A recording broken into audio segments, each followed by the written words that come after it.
Yo, what's good, Shinobi Nation? Welcome back to Just a Shinobi, the home of the craziest Naruto what-ifs. Today we're jumping into part 9 of What If Naruto Says I Am Not Going to Puberty Again. So strap in, because things are about to get explosive. If you're new to the channel, make sure to smash that subscribe button, hit the bell so you don't miss the next chapter, and share this video with your whole ninja squad. And of course, drop your theories in the comments. Your support is what keeps this shinobi grinding. A clamor arose as Naruto and Sasuke headed back to the other exam participants. Spectating nobles ordered their attendants to make notes on the performance of the finalists, already mentally calculating bids for those young ninja to carry out missions for them. Local shinobi who weren't completely dispirited by the level of this fight likewise started revising their training regimens from the ground up. Konoha's civilians, on the other hand, were in a state of shock, cheering out of patriotism but privately chilled with fear at the revelation of Naruto and Sasuke's power. In particular, those who had alienated, ignored, or neglected the former were quite frankly petrified. Naruto had never been outright abused, no matter what some writers might insist, at least not in any traditionally understood sense of the word. He was cared for as an infant, bottle-fed and all that, and as a young child he had a roof over his head and food on the table, thanks to Konoha's deftly managed social welfare programs, but he'd always been alone. An outcast. That was all it took to mess a kid up, and it was all that had happened to him. He wasn't chased by angry mobs or beaten halfway to death by vengeful drunks, although there certainly were shopkeepers who'd chased him away in the past, worried that his presence would scare away their customers. And yes, parents told their kids to stay away from him, and some people muttered darkly when they saw him. But that was the extent of it. And while that was certainly enough to make the civilians of Konoha, and a few of its shinobi as well, fear a little for their safety, it was more due to the fact that many of them still associated Naruto to some degree with the Nine Tails, a connection that had only been strengthened by the giant, fox-shaped shroud of chakra he'd used in his fight against Sasuke, than any worry over retribution for significant trespasses. From their perspective, it wasn't like they'd done anything wrong. They hadn't kicked or cursed or molested him or anything like that. Sure, parents warned their kids to stay away from Naruto, and most others steered clear of him, but that was for their own safety. Sealing was a very esoteric discipline, and even among shinobi there were few who truly understood the most advanced techniques. As far as they knew, the only thing holding the fox back was a bit of ink and chakra. To the civilians, who had seen the Nine Tails shatter buildings with just its roar, and rend through steel and concrete and solid wood with aught but the air pressure from swipes of its claws, this seemed incredible, and too good to be true. Even those elite ninja who understood how it worked had reason to be wary. Just looking at the history of Bijou in the other villages, whether Shikaku in Sanagekure, or the Hachibi in Kumo, there were ample reports of being overtaken by the beasts within them and going on destructive or murderous rampages. Kyuubi's own history in Konoha was a much better kept secret, known only to the eldest and most highly ranked. So it wasn't like they avoided Naruto just to be assholes. There were legitimate reasons for them to be wary, and considerable historical precedent for the unpredictability of. Even if ignorant civilians or younger ninja did not understand all of this, they could be excused when even many of those who did understand were cautious of Naruto. Not that this meant it was intelligent or sensible of them to alienate the boy, but fear and memories of loss rarely led people to make rational decisions. Aside from citizens of the Leaf who were old enough to know the secret of Naruto's tenet, though, most of the rest of the people in the audience were simply amazed. Whether it was Konoha kids and fellow genin, or foreign dignitaries and spectators, or even villagers from outlying townships, they applauded the match. Holy crap, since when has genin been so powerful? Some older ninja said incredulously. The Uchiha clan really must have been something, to produce a kid like that, said others. Kaya! Wow! They're both actually really cute, aren't they? So cool, Redheart gushed. An exceptional number of girls, and a lesser but not insignificant number of boys, within the age range of the winner and his opponent.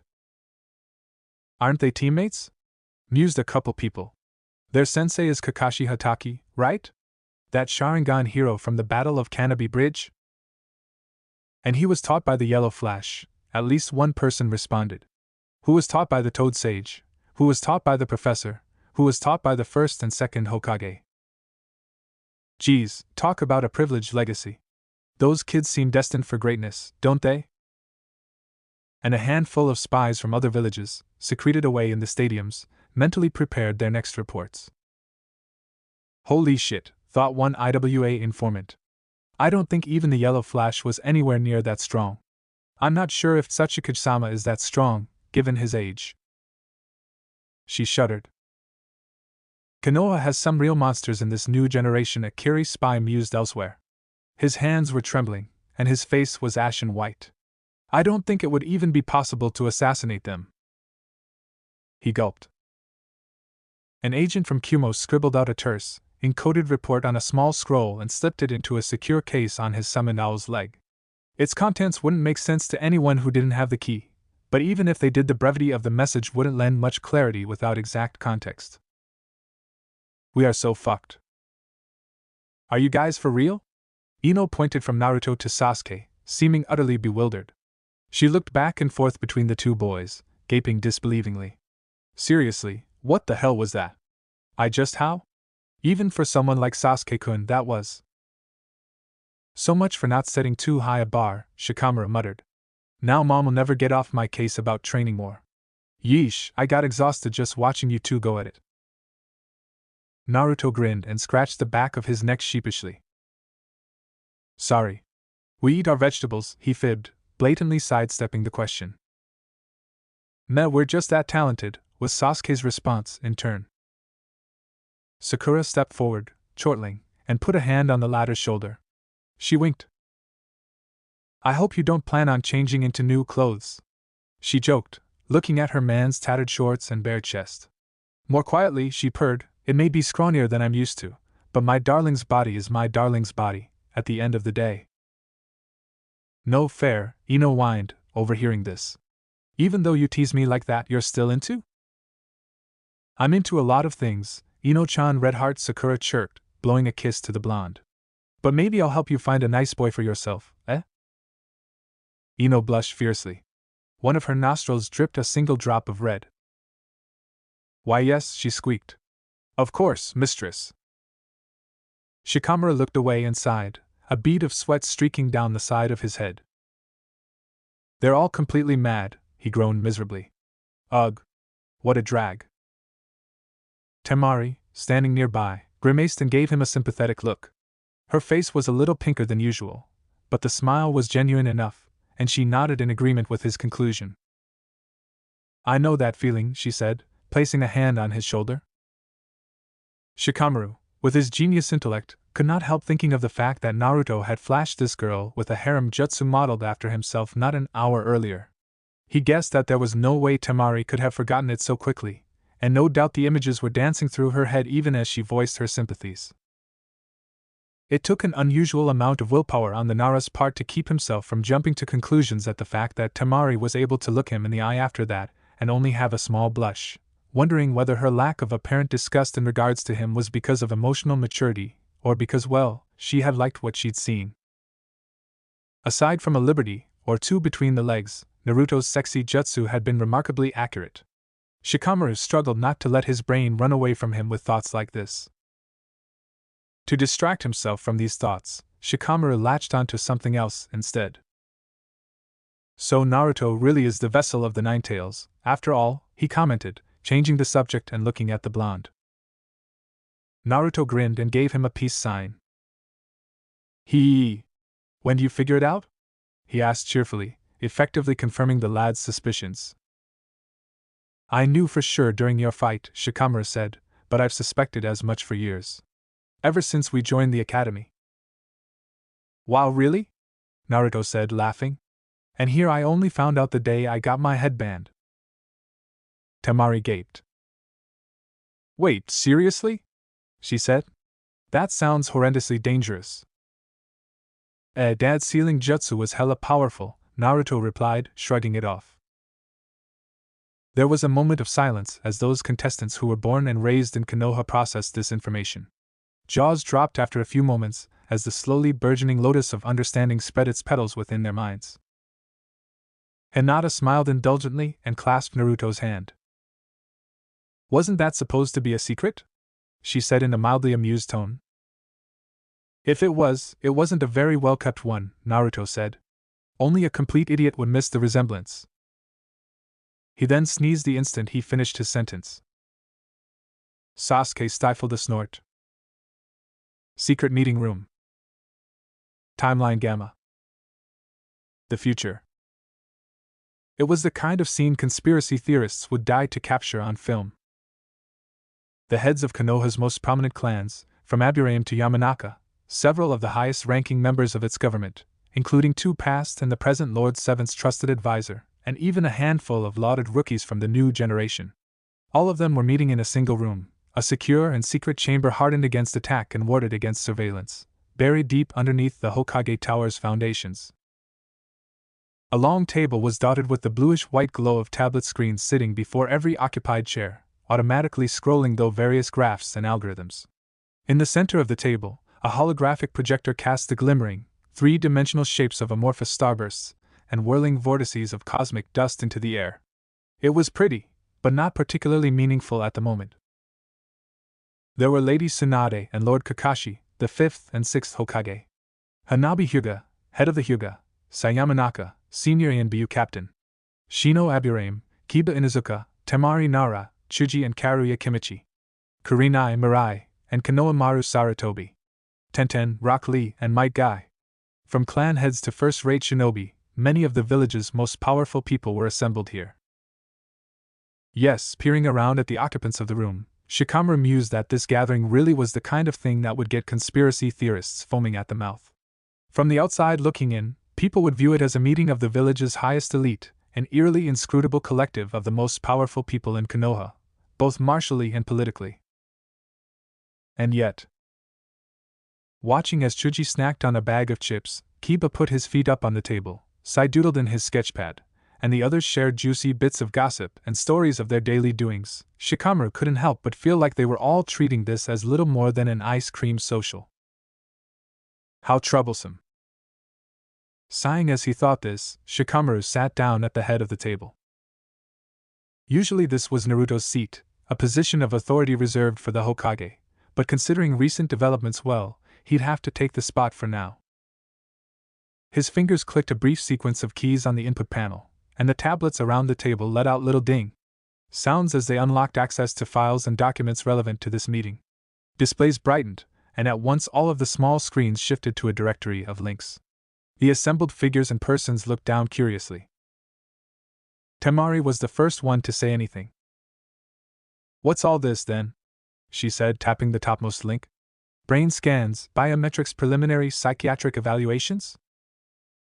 "This is Sakura's medical record," noted Tsunade, looking younger than ever as she perused a list of past illnesses, injuries, and medications. "My sister's here, too," remarked the young Hyuga clan head, Hanabi. "And her husband's." Konoha Maru looked up, seated beside Hanabi. "Really? Hokage-sama's records as well?" he said, surprised. "I heard rumors of him coming down with some sort of illness this morning, but—" "Ah, even Sasuke-san's records are here," Sai interjected, looking up. "It's interesting that the most recent notes are almost all about psychological or neurological tests, though. Is this what my wife left the house in such a rush for?" "What a tragedy," opined Lee, his words accompanied by appropriately grandiose gesticulations. "To think that Hokage-sama, his wife, and his former teammates could have all fallen sick in a single day." "Indeed," said Academy instructor and upcoming Aburame clan head, Shino. "A tragedy that would seem as though it had to be caused by enemy action. Why? Because 1 falling sick is natural, 2 falling sick is a coincidence, 3 falling sick is suspicious, but 4 of the village's most prominent figures became deathly ill in a single morning?"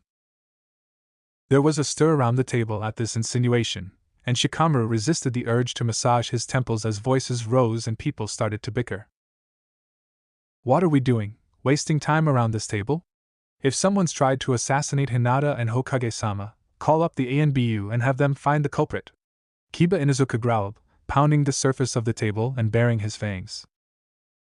"Assuming it was the result of an assassination attempt," said the retired Rokudame, Kakashi Hataki. "From what I can see here, their only notable physical problems at present are mild to moderate cases of chakra anemia. And while that is certainly suspicious, they could just be out of shape," suggested Shuji, the Akimichi clan head. "Chakra reserves will atrophy if they aren't regularly tapped past a certain extent. A lot of the older, retired members of the Akimichi clan have similar problems. His wife Karui, seated next to him, nodded. Yeah, I'm sure it's nothing, she said. We've got medicine for that. Feed them a diluted soldier pill or two and they should be fine. Eh? Isn't this a lot more serious than that? Said Tenten, a jounin and proud owner of a specialty weapons shop, as well as a few of the oldest and most priceless artifacts in the world, that just so happen to be ninja tools. Whether it's illness or enemy action, if Lord Hokage's bedridden, shouldn't we be doing something about that? Indeed, declared Mike Guy from his wheelchair. Now is the time for action. Kurenai rested her forehead in the palm of her hand. Ugh. I am 1,000 times too hungover to deal with him this early in the morning, she muttered.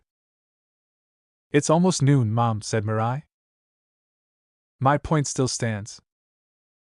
The bickering and debating continued, and it looked like tempers were about to flare, especially on the parts of Kiba, Shino, and Hanabi. They were worried about Hinata, no doubt. Kakashi maintained his calm through years of practice, though likely aided by a keen insight and knack for picking up on small details. Shikamaru hasn't actually told us why he called this meeting, yet, the Lord Sixth noted. I think this matter might be more complicated than we think. Tiredly, Shikamaru nodded. Your students make terrible decisions, Konohamaru, he said pointedly, turning to face Sarutobi. Konohamaru groaned. What have they done this time? Silently, Shikamaru tapped a big red button. The hologram projector flickered, and semi-translucent, three-dimensional images of 4 familiar figures came to life above the table. Holograms of Naruto, Sasuke, Sakura, and Hinata smiled as they rotated in the air. The images shifted then, and beside each of them a three-dimensional brain scan split apart into multiple sections with floating, holographic notes and measurements. Anomalous interactions between brain cells and chakra. Synchronization subnormal. Concluded less than 50% compatibility of present paramental pathways with subject's physical neurology. Higher brain function, personality, and conscious memory show the highest disconnect between yin and yang aspects. Brain stem and unconscious sectors appear least affected. Hormone levels within standard deviation for age and gender of subjects. Motor functions and reflexes unchanged. Preliminary psychiatric evaluations inconclusive. Signs of potential Haruno effect in subjects may warrant extended observation. Tsunade narrowed her eyes, scanning over the 3D charts and diagrams. Crossing her arms over her chest, she let out a sigh that seemed to carry the full weight of her age. A deceptively youthful-looking visage wrinkled at the brow as she frowned. Shizen took these notes, didn't she? She shrewdly remarked. I can tell. Haruno effect though, that's Ino's terminology. This seems to suggest some kind of Yamanaka mind jutsu. But what's the Haruno effect? Wondered Mirai, pursing her lips. I've never heard of that. I'm not surprised, said Sai. It's a rare phenomenon, not least of which because it only becomes noticeable under artificial circumstances, and is not widely recognized outside my wife's immediate circle of colleagues. A door opened and Ino walked inside carrying a thick manila folder. All you need to know is that it means a massive headache for all of us, the blonde said smartly, nodding to her acquaintances around the table. Because Hokage-sama, Hinata, Sasuke-kun, and Sakura have effectively regressed into 12-year-olds. Kakashi took a sharp, hissing intake of breath at this. Oh hell, he groaned. Is that why you called in me and Tsunade-sama? Lord Seventh is not fit for duty in his present state of mind, said Shikamaru with a pained, sympathetic grimace. I'd be happy to take his place, said Kiba smoothly. Really, I'm as qualified as anyone else in this room, aren't I? He grinned and gave a thumbs up. A beat. Sasuke and Sakura being out of commission is unfortunate, Shino remarked as though his former teammate hadn't said anything. Since both are highly ranked elites with numerous responsibilities. Particularly in regards to the latter, it will be difficult adjusting the workloads. Konohamaru, Lee Chuji, and Sai could probably split Sasuke's work among themselves, but we have precious few medics of comparable level to Sakura, or in possession of as much administrative experience. Kiba bristled and shot his teammate a black look. Okay, maybe I don't have all the qualifications to fill in for Naruto, he griped, but I'm plenty good enough to cover Sasuke's damn ass. The others summarily ignored him. Aburaim-san has a point, Hanabi mused. Especially since we'll also want to divert some of those medics to figuring out a remedy for them. The Hyuga clan has a few private specialists in traumatic brain injuries and the like, if you need them.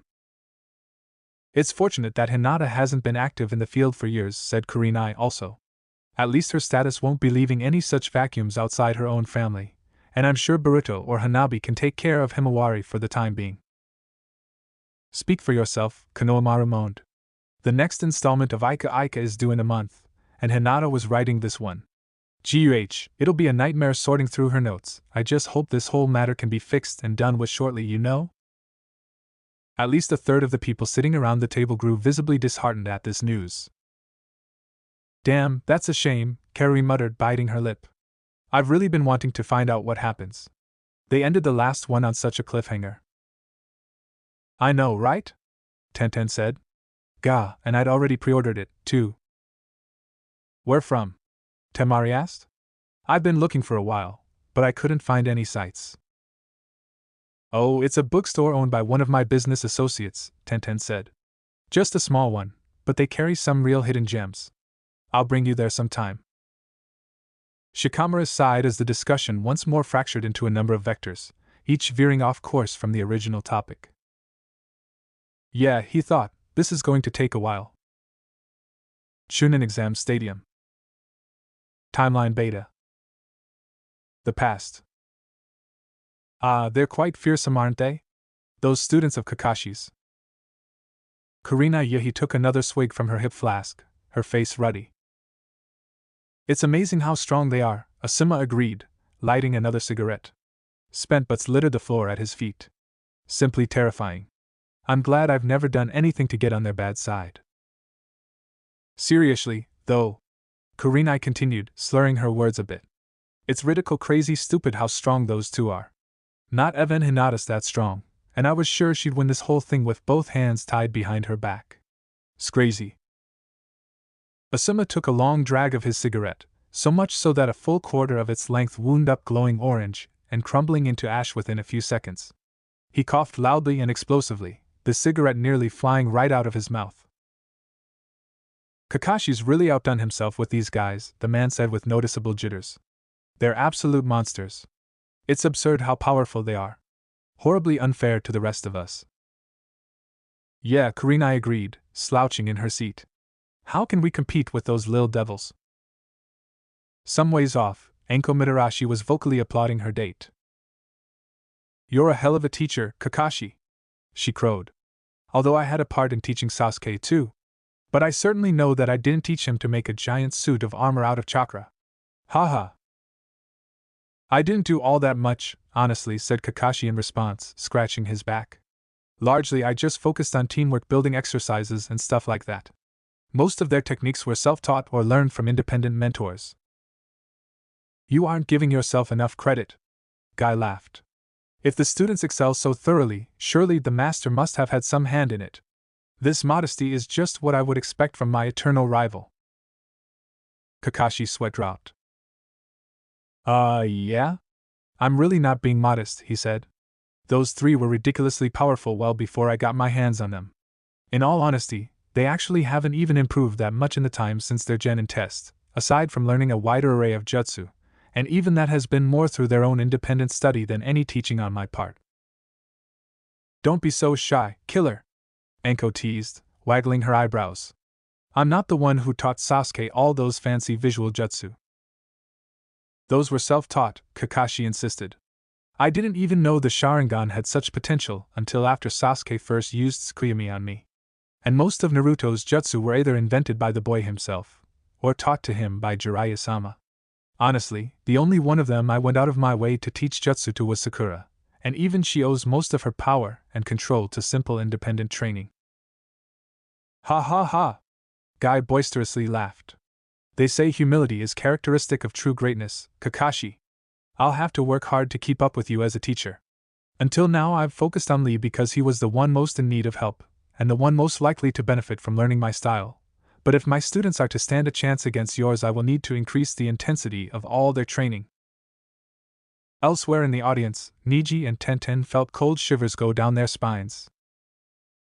Kakashi sighed. What part of autodidactic prodigies do you guys not understand? He wondered. The part where you deny credit for making those kids so strong, Anko said. Especially to the face of your sexy, easily impressed girlfriend. Why, she might be ready to jump your bones the second she has you alone, if only you'd go along with the praise.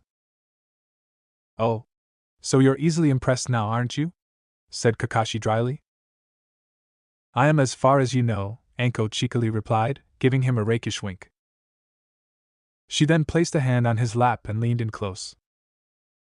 Guy chortled and politely averted his gaze. It was a rare show of perceptiveness on the hot-blooded Jounin's part. Kakashi gulped, and felt his cheeks burn red-hot.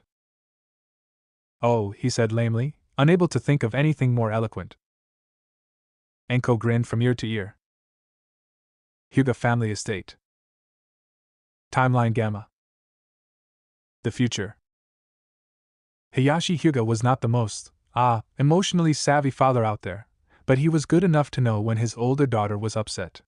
Some would say he was not the best dad in the world, and that he hadn't done the greatest job of nurturing his children when they were young, and he'd be among the first to say these detractors were probably right, but at the end of the day he still cared for his daughters.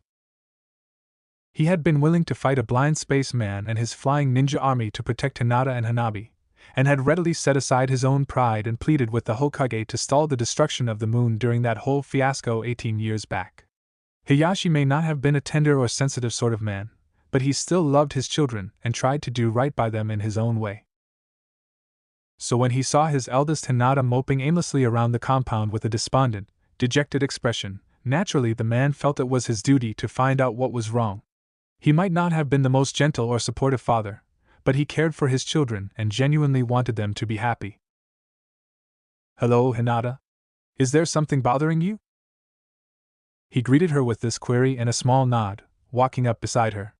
She gave a start at the sound of his voice, and spun around to face him. Right away, Hayashi could tell that she seemed tense. Anxious.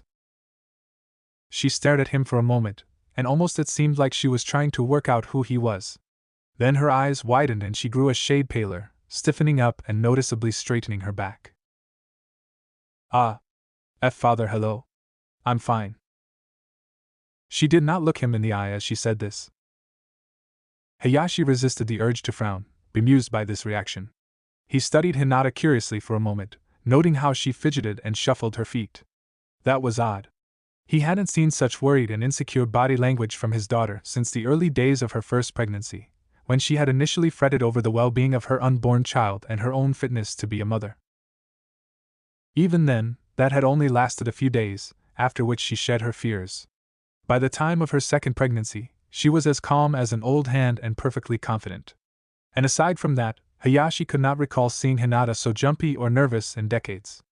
Not since her youth. It was like she had lost almost all of the confidence she had built up over the years. To his knowledge, there was only one thing that might possibly have caused her to regress this badly, although even that felt like a serious stretch. Hayashi closed his eyes. Has there been a problem with your husband? He shrewdly inquired. An astute individual would have taken immediate note of the fact that a man as prim, proper, and fastidiously traditional as Hayashi did not refer to Naruto as Hokage-sama in asking this question. Hinata blushed and fidgeted. Hayashi did not need to see his daughter to know her reaction. He already knew the answer before she even said it. Yes, father, she admitted, folding immediately. Hayashi was a little taken aback by how quickly she confessed this. Right or wrong, his daughter was normally stubbornly protective of her husband, and almost never spoke ill of him, directly or indirectly, whether he deserved it or not. Was this a sign, then, that his son-in-law had done something too awful for even the patient and forgiving Hinata to gloss over? Or was the matter more complicated than that? Or something else entirely? Hayashi, while not one to put much store by mere hearsay, had heard tell of the Nanadame allegedly falling ill. Although he did not know the veracity of these claims, he supposed that if Naruto became extremely sick, then Hinata might very well go beside herself with worry. Wanting to give the younger man a benefit of the doubt, Hayashi decided to inquire further into the specifics of his daughter's anxiety. She was less forthcoming on this part, however, and what little he could coax her to say was fragmented and confused. But with much reassuring and gentle wheedling, he eventually managed to figure out that Naruto had apparently engaged in some manner of flirtatious behavior with his former teammate, Sakura Uchiha. This somewhat bemused Hayashi, as while he chose to remain as ignorant as possible in regards to his daughter's sex life, because that was far too awkward a topic of conversation for an old-fashioned man like him, he nonetheless knew enough to understand that there had been understandings in the past between Hinata and her husband, particularly in regards to the Uchiha clan head and his wife. Uzumaki were a passionate lot, and Uchiha no less so, even if the latter was better at obfuscating it with a veneer of aloof stoicism. And the former in particular had once possessed something of a reputation for their, libertarian views on sexuality and marriage. Some called them hedonists, others perverts, but a bold few actually emulated a couple of their bizarre traditions. Much though he would prefer not to know this, Hayashi was peripherally aware of the fact that his daughter and her husband had engaged in certain activities with the Uchiha couple in the past. Thus, he was at first a little puzzled that Hinata, who had in domesticity found her true calling and became almost immutably sure and confident over the years, should seem so distraught over something he would have thought was, well, just a thing they did. But then, the whole concept of such activities seemed unutterably alien to Hayashi in the first place, so he supposed it was not inconceivable that there might be a whole world of unspoken rules and courtesies he knew nothing about which dictated what was and was not appropriate in such arrangements. And it was equally conceivable that his son-in-law, however much he had matured over the years, might have through some lingering vestiges of thoughtless insensitivity crossed some nebulous line and distressed his daughter. It still felt like a bit of a stretch, but that was the best explanation he could come up with. Now, while a part of Hayashi immediately wanted to exact brutal retribution on Naruto, the more rational and restrained portions of his mind knew that assaulting the Hokage, aside from being horribly idiotic and easily construed as high treason, would not fix whatever underlying problems there were that had caused his daughter's apparent nervous breakdown. And Hinata still loved her husband. Hayashi could see that much as plain as daylight, and his daughter would most certainly not appreciate any violent actions on her father's part. So he took a deep breath, gave her a comforting pat on the shoulder, much to her apparent confusion, and resolved to have a talk with Lord Seventh at the nearest possible opportunity. "Dad, please stop hovering over my shoulder. I'm trying to focus." Sasuke Uchiha colored a little and took a step back. He still lingered in Sarada's immediate vicinity, however, and his eyes were trained intently on the young woman's back. "It's getting kinda creepy," Boruto muttered under his breath next to Sarada, tapping a pencil on a piece of notebook paper as he absent-mindedly studied a half-finished sketch of a seal array. "Why is he the only one still here?" "They took your mom back to the Hyuga estate, and my mom to stay with Shizen-san. I'm not sure where your dad got to, but I know they're keeping a close watch on him." "And your dad?" "Well, he didn't want to leave," Sarada said lamely. "An anemic chakra or not, he still has all his old reflexes. I don't think there's anyone short of the who could get him to budge." Bolt snorted. "I'm sure I could make him leave if I wanted to," he said. "Or, failing that, the two of us working together." "Maybe," Sarada said, pushing her glasses up the bridge of her nose. "Since he'd tire himself out quickly, without access to his usual reserves. But that would make a big ruckus, and things would probably get even more complicated. So we'll just have to suffer through the awkwardness for now." There was a moment of silence. "How's that jutsu formula look?" she asked. "Not good," Bolt said, knowing that Sarada was intentionally changing the topic. "If figuring out how to do the jutsu was hard, working out a way to reverse it will be a nightmare." Sarada hummed thoughtfully. "Maybe that's not the right way to go about it, though," she murmured. "If we performed the jutsu again, maybe we could." "Unlikely," Bolt said. "Since we haven't ceased to exist, and since we continue to be aware of the fact that time travel has occurred, it is safe to assume that our past is unchanged. And I really doubt that this is because of our parents not changing anything. Besides, if you think about it, if they were sent into the past, and we were operating under linear time, then what happened to them? Their present bodies are here, only occupied by past minds. Yet, if our parents' minds were sent into the past of this world, then logically wouldn't their present minds be here, occupying their bodies, only having gone through the past a second time up to this point?" Sarada blinked. "I didn't understand a single word of that," she said frankly. "Time travel is fucking confusing," Boruto commiserated, "but essentially, I don't think using the jutsu again would solve our problem. With our luck, it would just switch these past minds with other past minds, making things even more complicated. No, I think it's safe to say that spacetime is operating under string theory, multiverse theory, or something analogous to that. Oh, Sarada said, nodding slowly. That makes more sense. So our parents are probably stuck in a tangential timeline that has completely diverged from this one, undoubtedly lost to us among a sea of infinite probability. A beat. From outside Hokage Tower, citizens of Konoha were privy to the apparent explosion of a good chunk of the second floor's east wing. A great smashing sound alerted them to the sudden destruction, before wood and plaster started to rain down on the streets. With an ease of much practice, civilian passerby nimbly ducked for cover as the mostly harmless shrapnel fell. At first, some people wondered if the village was under attack.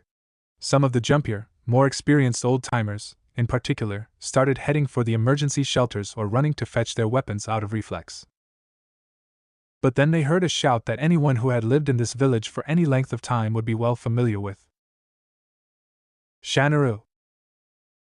And realizing that it was just Mrs. Uchiha or her daughter, the citizens promptly relaxed and resumed their regular activities. Hokage's office. Timeline Beta. The past. Hello, Danzo. I understand you wanted to meet with me? Sandaime sat at his desk, hands folded in front of him, smiling and projecting a disarmingly kind and grandfatherly air. His old friend was not fooled one whit by this geniality, however, but then Danzo was not terribly open or emotional to begin with. I did indeed, said the former commander of Root in a gruff, unamused tone. As a matter of fact, I seem to recall making an appointment a week before the final phase of the exams. Curious how the request has only now been processed, a week after the final phase. He gave Hiruzen a pointed look and tapped his cane on the floor as if to punctuate his statement. It has been a very busy couple of weeks, said Hiruzen, shrugging. Both the incident with that party, then those new facts that were brought to light regarding young Itachi's case and the subsequent hearing, as well as organizing mandatory psychiatric exams for all shinobi above a certain rank, and of course the exam itself. I understand you haven't finalized your decision on the exam results, Danzo said evenly. He leaned on his cane and swept an eye over the Sandaime's table. It was nearly devoid of paperwork, a mark of Hiruzen's diligence and skillful time management. When will you announce the new promotions? When I've made my final decision, Hiruzen smartly replied. Foolish choices are often made in haste, but a little patience and thought can avert them entirely. Mulling too long over the same dilemma will send your mind into endless circles, however, Danzo shot back. Resolve yourself to act, or ruminate forever. Some things never change. You are as impatient as ever, Danzo. And I see that you are still an indecisive panderer, Hiruzen. The Sandaime chortled. Did you make this appointment 2 weeks in advance merely to lecture me on timely action? I expected it to take no more than a day for my request to be processed, Danzo said. Considering my position. You are retired, Danzo. Officially, you have no position. Danzo glowered at the third, narrowing his one visible eye.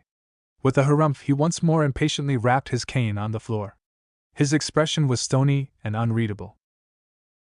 What have you decided in regards to Kakashi's cell? He brusquely inquired.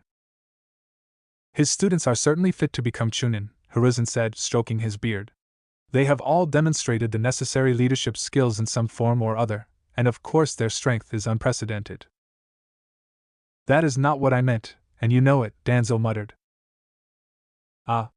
Is this a matter of how quickly Naruto's abilities have grown, then? Hiruzen ventured a guess. Do you and the council fear that the Nine-Tails might be subverting the boy and teaching him skills too advanced for him to be trusted with? Or that he is simply growing too strong, and poses a threat of some kind? Danzo gave Hiruzen an odd look. Why should I be concerned about that? He asked. Certainly the sheer level of the boy's mastery over the fox's chakra is surprising, and I do think precautions should be taken to ensure that he does not turn against the leaf, but if anything, I had until recently feared that the boy would turn out too weak to be of use to the village. So as long as his power is put to constructive use. Indeed, Hiruzen hummed, affording his old friend a small, wry smile. Although I do believe that our definitions of constructive use vary wildly. Humph. Undoubtedly, Danzo muttered with a dark scowl. But if nothing else, the power he displayed at the exam should serve as a deterrent against our enemies. And even if you are too soft-hearted to train the boy as he ought to be, surely you can at least appreciate the fact that the very knowledge of his existence as it is an invaluable psychological weapon. Yes, fair enough, Hiruzen said. A fearsome reputation will deter all but the strongest and boldest, allowing us to spare ourselves from many needless conflicts. Such was the case with the boy's father, and with the Uchiha clan as well, to a degree. Danzo's expression soured. And so you touch on the heart of my concerns, he said. The Nine-Tails is impressionable and simple-minded, such that he should be easy to keep in line, but his teammate is another matter entirely. Oh, not this again, Hiruzen couldn't help but groan. You and your damn obsession. Yes, this again, Danzo responded. I will not back down. The Uchiha should not be trusted.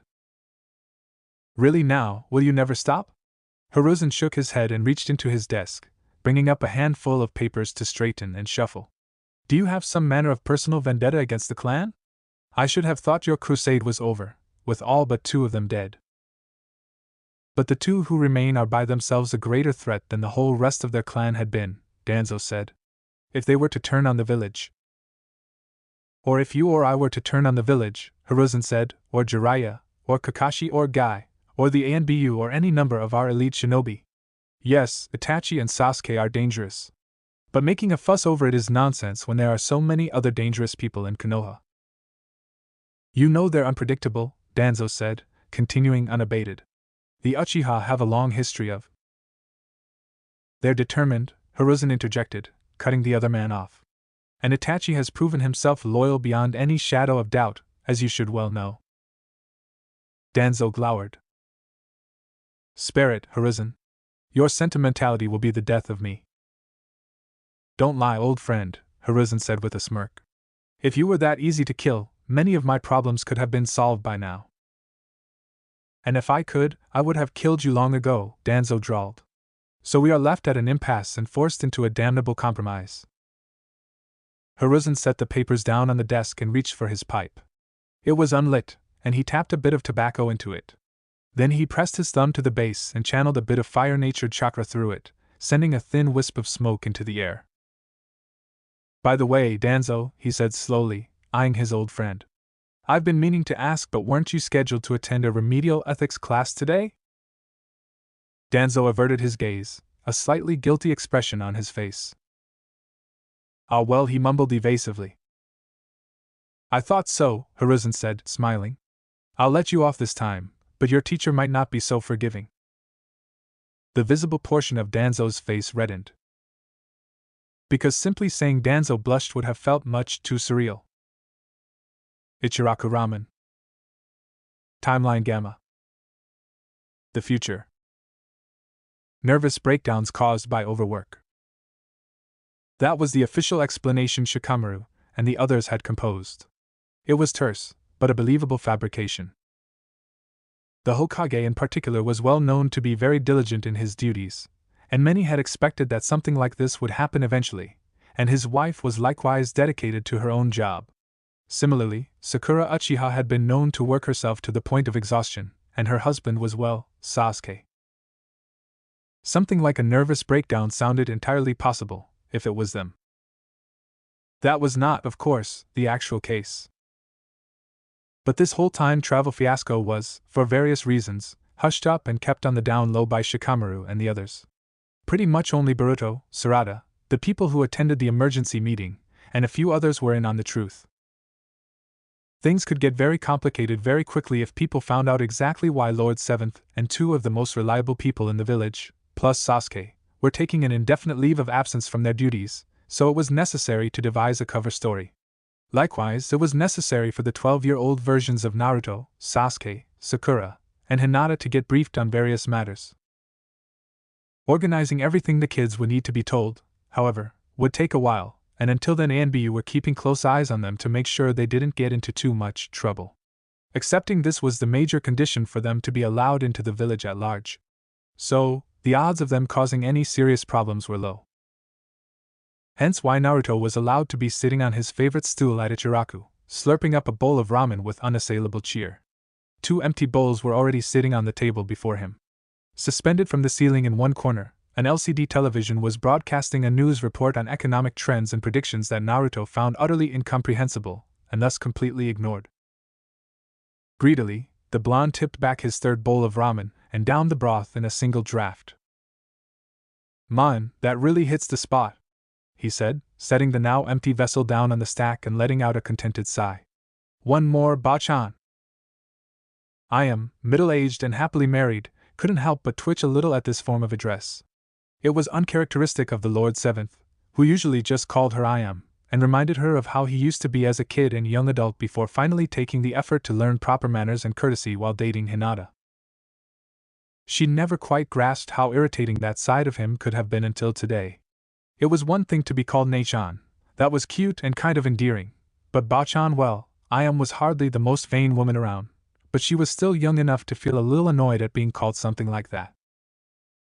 Especially by a man who wasn't even more than 5 or 6 years her junior. So it was with a moderately forced smile and a subtly pulsing vein in her forehead that I am set a fourth bowl of ramen on the table before her customer. "Here you are, Hokage-sama," she said through grit teeth, visibly biting back her annoyance. "Enjoy." If Naruto noticed her irritation, he didn't show any sign of it. Considering who this was, particularly in terms of his mental age at present, it was not at all surprising. He had zero ability to read the atmosphere. I am headed into the back to attend to the pots and strainers and such, and Naruto attacked his ramen with relish. A few minutes into his fourth bowl, the curtain behind the blonde parted. Hayashi Hyuga walked into Ichiraku Ramen. It was like the setup to a joke, except for the grimly serious look on his face. Although Hayashi almost always looked like that anyways. But he stepped into the restaurant and took a seat beside Naruto as though he had intended to from the start. That very well may have been the case, too. Muttering a low but polite greeting to Ayam, Hayashi quietly requested a bowl of shio ramen and 2 cups of sake. Ayam huffed at this, considering it was the middle of the day and all that, as well as the fact that she didn't technically have a liquor license, but Hayashi waved away her complaints and produced a real bill of relatively high denomination. "Keep the change," he said, and Ayam quickly changed her tune. Outwardly, at least. She still shot Hayashi a mildly disapproving look when she didn't think he was looking. He saw this, of course, but accepted it with grace and no complaint. It was honestly rather inappropriate, after all, for a man of his standing to be seen drinking in the middle of the day. Naruto, finishing up his fourth bowl, finally noticed Hayashi's presence. "Oh," he said, blinking olishly. Seeing Hayashi gave him a piercing look, he sheepishly added, "Hi." Ayam came back with a bottle of shochu and 2 cups. "That's all we have," she said. Her tone was polite, if only grudgingly so. "Thank you," Hayashi said with a nod. "I'll have another ramen, please," Naruto interjected, stacking up his fourth empty bowl. "Of course," said Ayam, a little glad that he hadn't called her Bachan this time. She then turned and walked once more into the back of the shop. A moment of silence passed. Naruto fiddled with his chopsticks and stared off into space. At the same time, Hayashi silently uncapped the bottle and poured out 2 glasses of shochu. The older man had a calm expression on his face, neutral and nearly unreadable. He pushed 1 glass toward Naruto. "Here, son," he said, catching the blonde's attention. "Let's talk." Naruto blinked. Warning signs began to go off in his head. Go ahead, drink up," Hayashi said, gesturing vaguely. "This is the kind of discussion that I would rather not have sober." He then took a sip from his glass, saying this, and nodded to his son-in-law. Naruto had no idea who this old guy was or what he wanted with him. But hesitantly, feeling those oddly familiar eyes on him, Naruto raised his own cup and took an anxious, tentative sip. He then immediately spewed it back out, making a face and gagging. "Jaya! That's bitter!" he exclaimed. A soft chortle came from Hayashi, seeing this reaction. The man nodded, his lips quivering at the corners. "So are many trappings of adulthood," he said wistfully, taking another sip. "But we must learn to accept the good and the bad. And sometimes you may find that something which seems initially unpleasant might actually become enjoyable, if you simply endure it a little while. Naruto knitted his brows and shot a skeptical look at this strange, unfamiliar old man. But reluctantly, he tried taking another sip of shochu. He downed it quickly, like forcing medicine down his throat, and shuddered as he set the glass back down. Still tastes awful, he grunted, making a face. Hayashi laughed. An actual laugh, however soft and understated.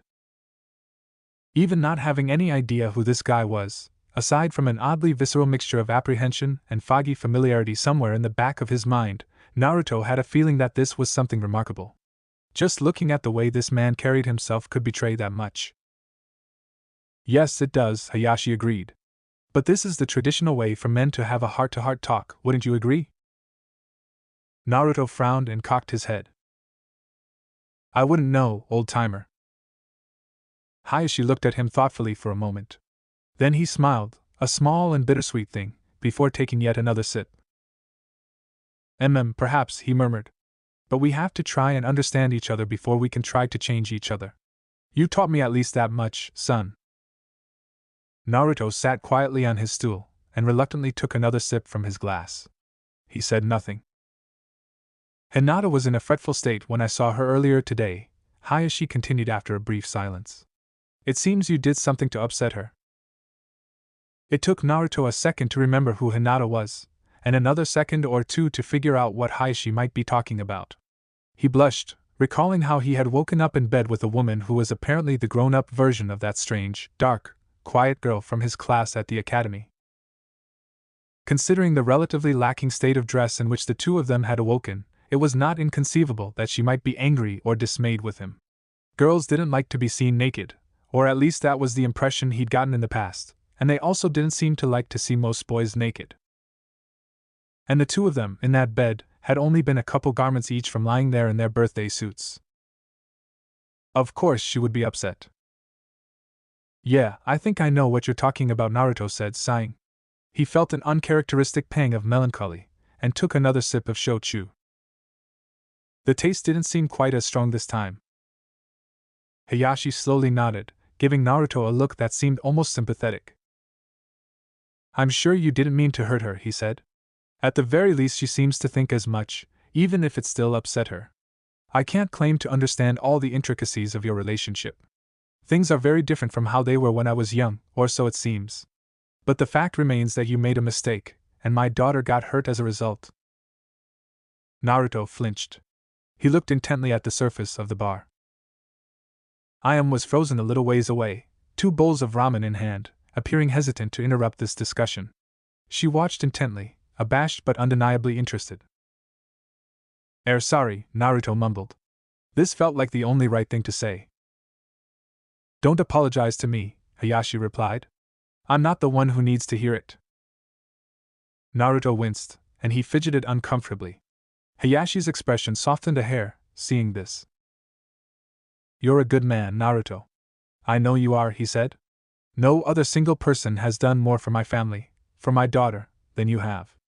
I respect you, as both a shinobi and a human being. I know you'll do your best to make up for this, because you always have in the past.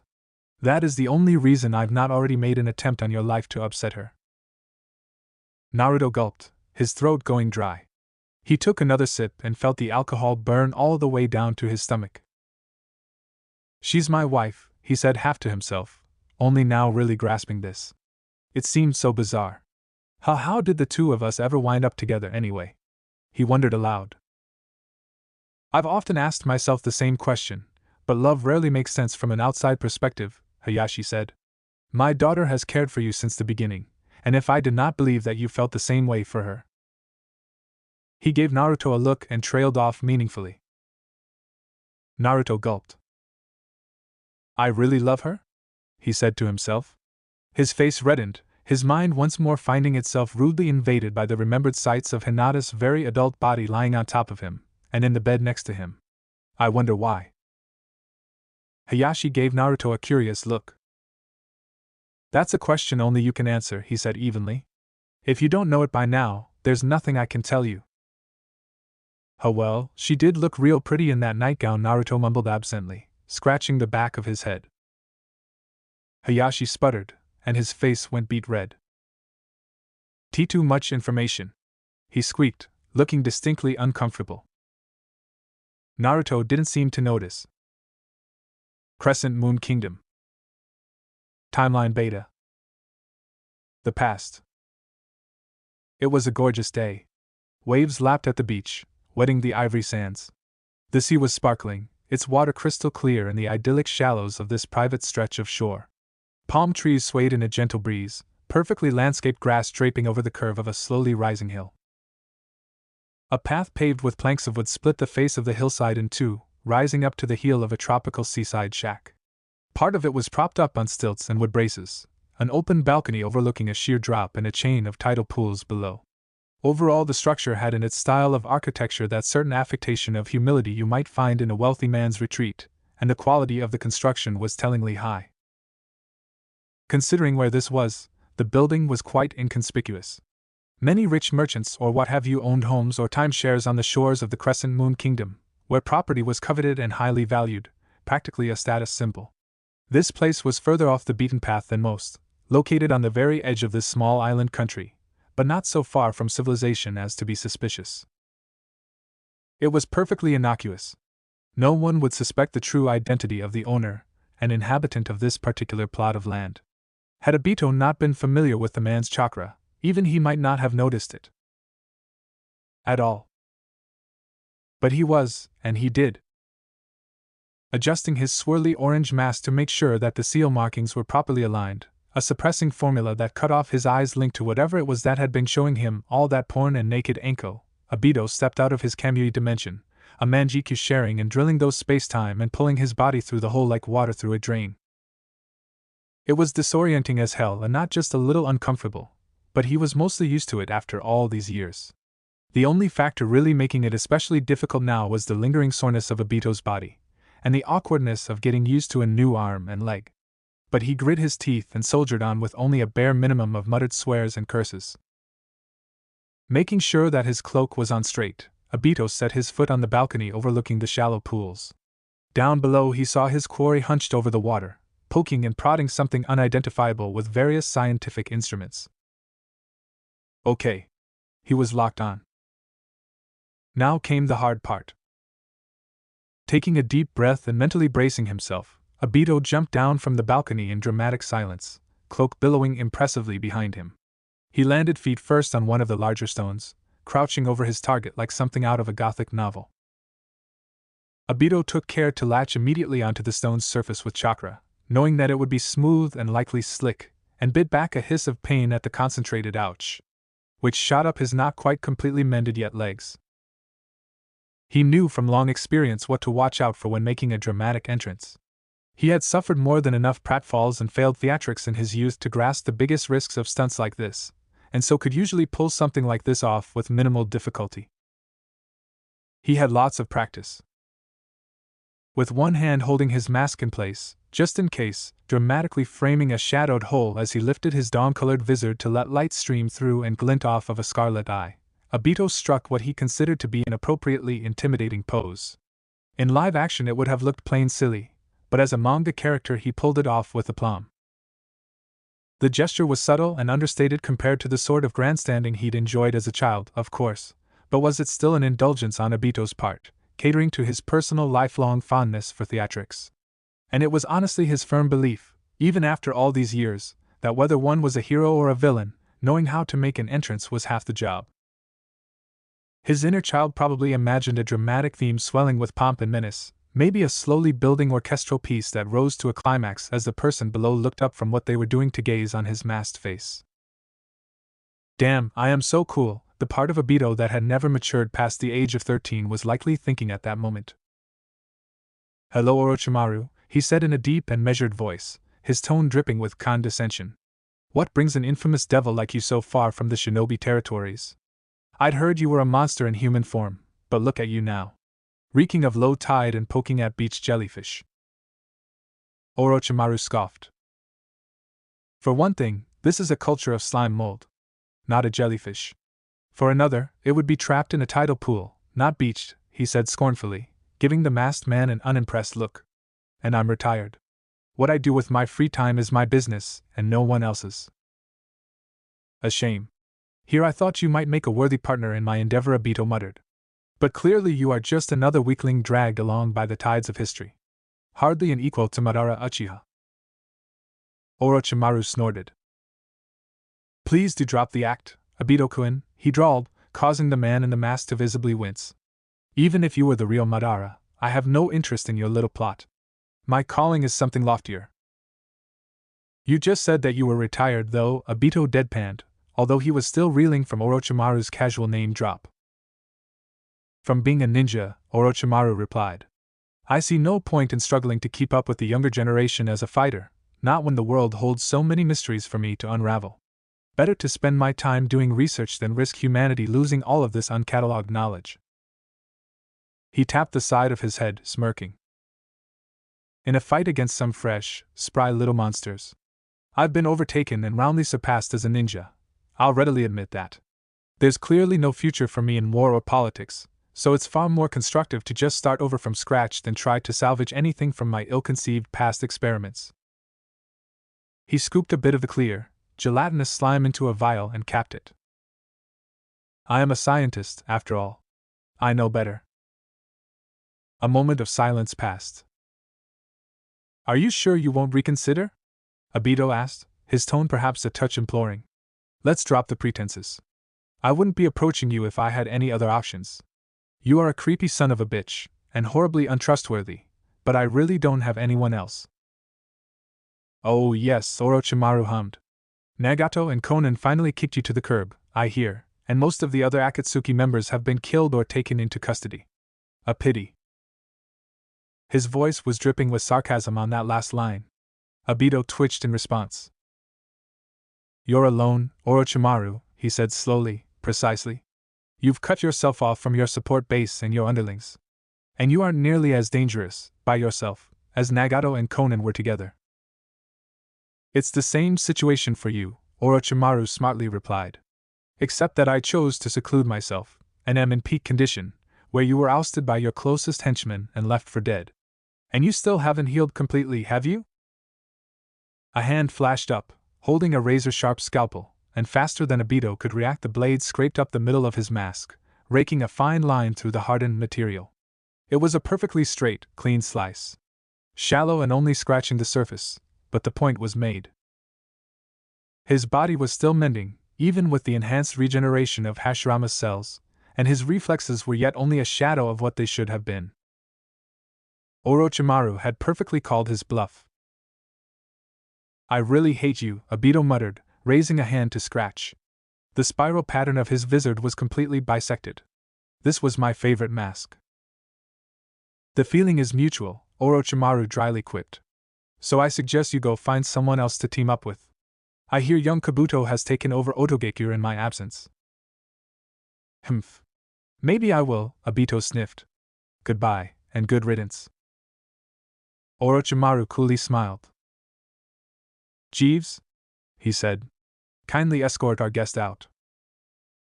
Of course, sir, said the elderly butler, standing on the rock next to the guest in question. Obito nearly jumped out of his skin at the man's sudden appearance. He hadn't even noticed the butler's presence. Here's the door, sir, Jeeves said, putting a hand on Obito's shoulder. And then, before Obito even knew what was happening, he was hurtling over the sea at a ridiculous speed with Orochimaru's last retreat rapidly shrinking into the distance. It took him a moment to piece together what had just happened, flying through the air like a human ragdoll. Of course Orochimaru wouldn't settle for an ordinary manservant. Note to self.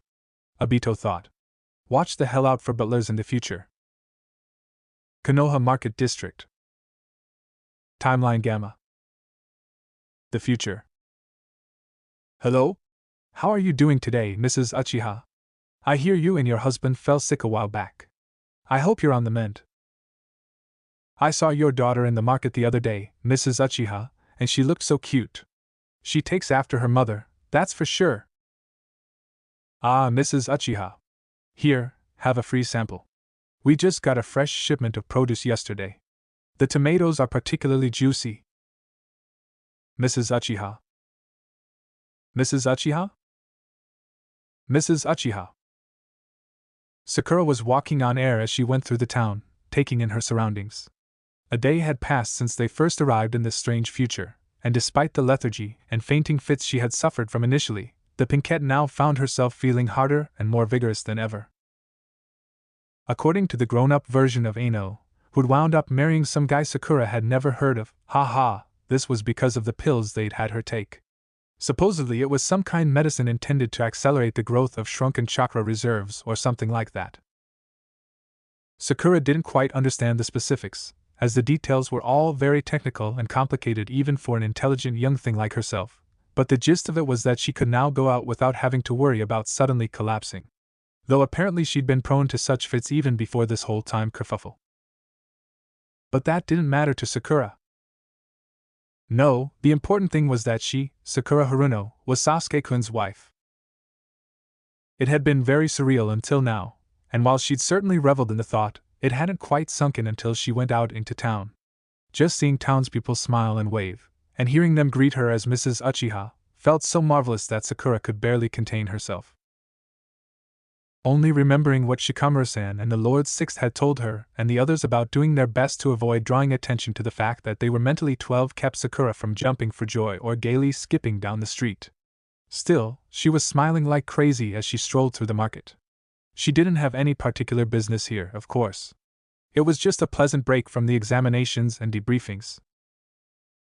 As she walked downtown, humming cheerfully to herself, Sakura barely noticed as people's greetings became gradually cooler and more infrequent the further she traveled from the center of the village.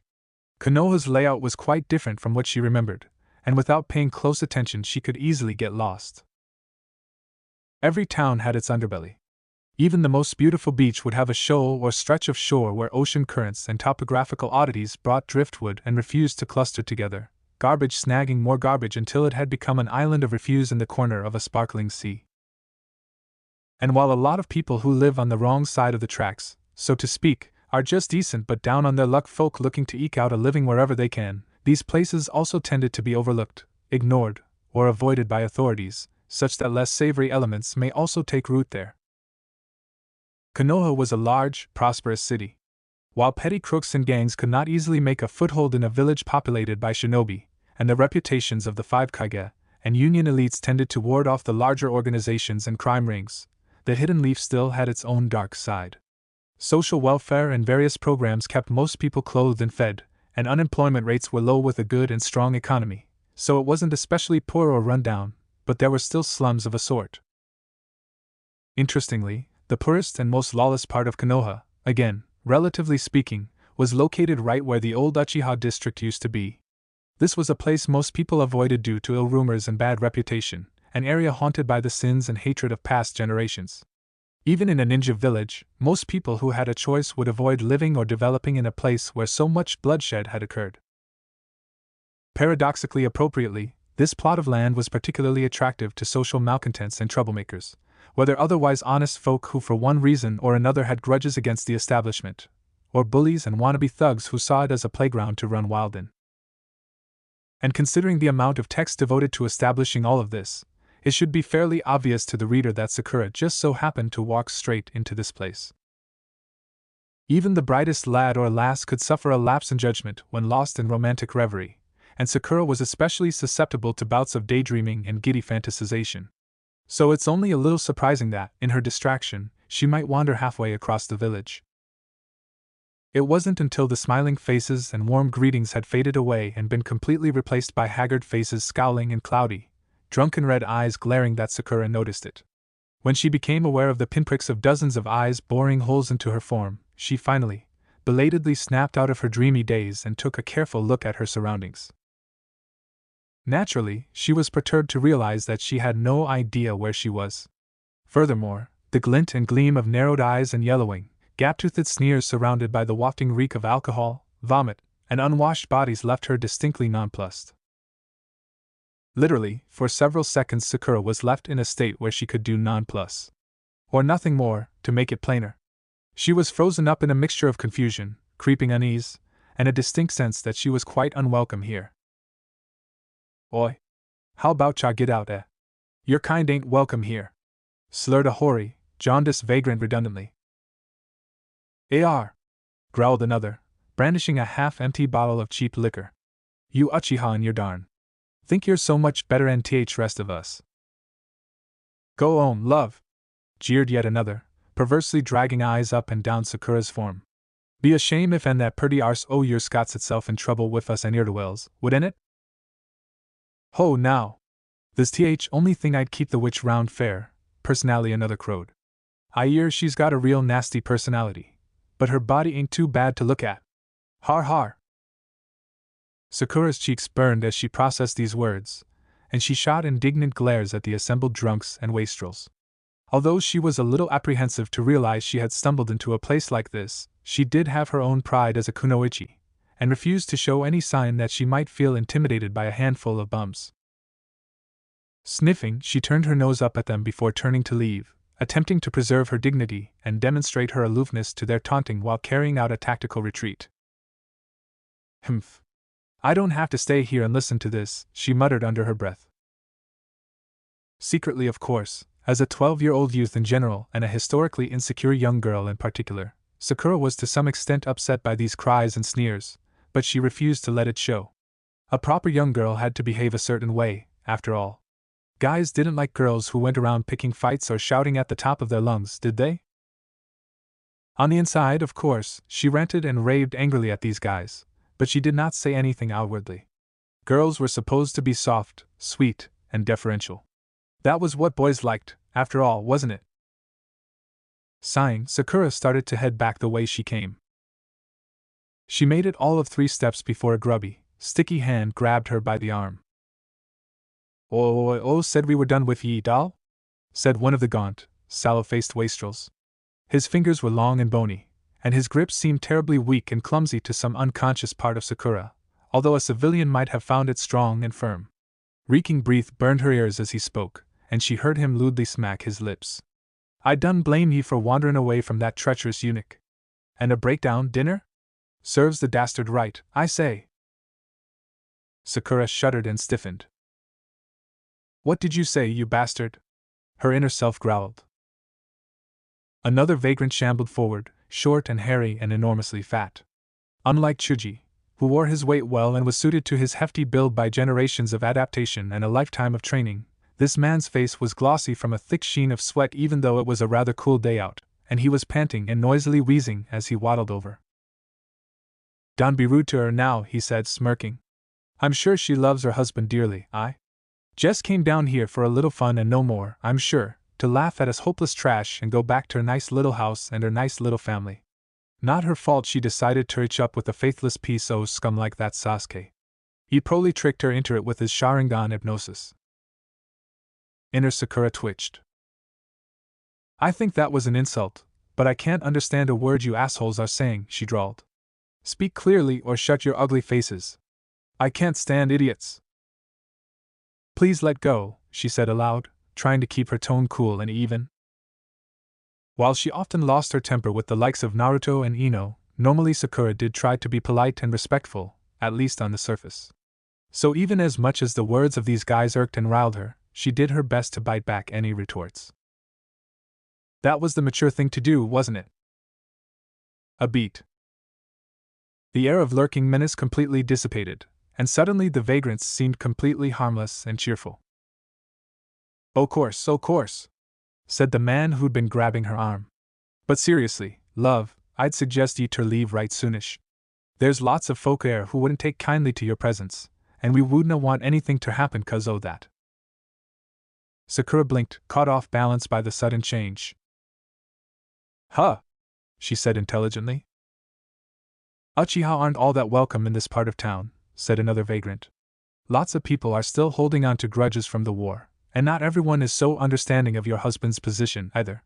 But we don't have anything against you personally." A third bum nodded enthusiastically, pointing helpfully down the street. "Go on, miss," he said, beaming. "We respect what you've done for the physical welfare of us citizens with your free clinics and all that, and Burke or not, we're sure ye love your husband dearly. But there's some real rascals in these air parts as would not hesitate to target ye, and we'd all rather not have the old district topple on top our eads should one of them younger fools try summit on ye, aye?" Sakura stared owlishly. Okay? She said, completely lost. Sure. Helpfully, the kind hobos proceeded to show her the way back into town, casually making various odd remarks about Sasuke and the Uchiha clan. Sakura was still a little perturbed, and she wondered what they meant by all that talk. It was terribly strange. It really was. Their accents were terribly strange. Officially, in their own time, Naruto Uzumaki and Sasuke Uchiha were ranked as an Nukenin. One was the leader of the village, and the other was an unranked operative who worked outside the system to take care of things. Without a doubt, they were the two strongest and most respected shinobi alive. But neither of them had ever passed the Chunin exam, or been given a field promotion. Naruto was still just a genin. Sasuke didn't even have that much. They were not Chunin, not Jounin, not Anbu. Sasuke was technically classified as a rogue ninja, even if he had no bounty on his head and was perfectly loyal to his village, and willfully a subordinate of the Lord Hokage. Naruto, despite being the hero of the Fourth Great Ninja War and widely considered to have surpassed all the previous, was at the end of the day still ranked lower than his own son. Sasuke and Naruto did not like to be reminded of these facts, and they still held a slight grudge against Kakashi over the fiasco that had been their last attempt at the Chunin exams.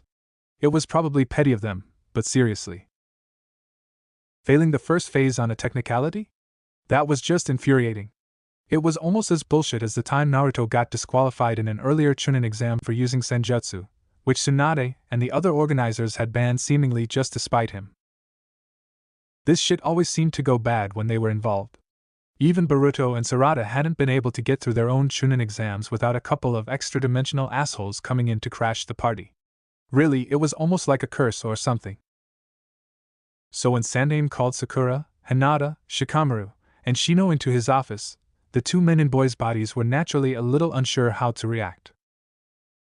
They were almost afraid to get their hopes up. I suppose you're wondering why I called you here, the Hokage said, puffing on his pipe.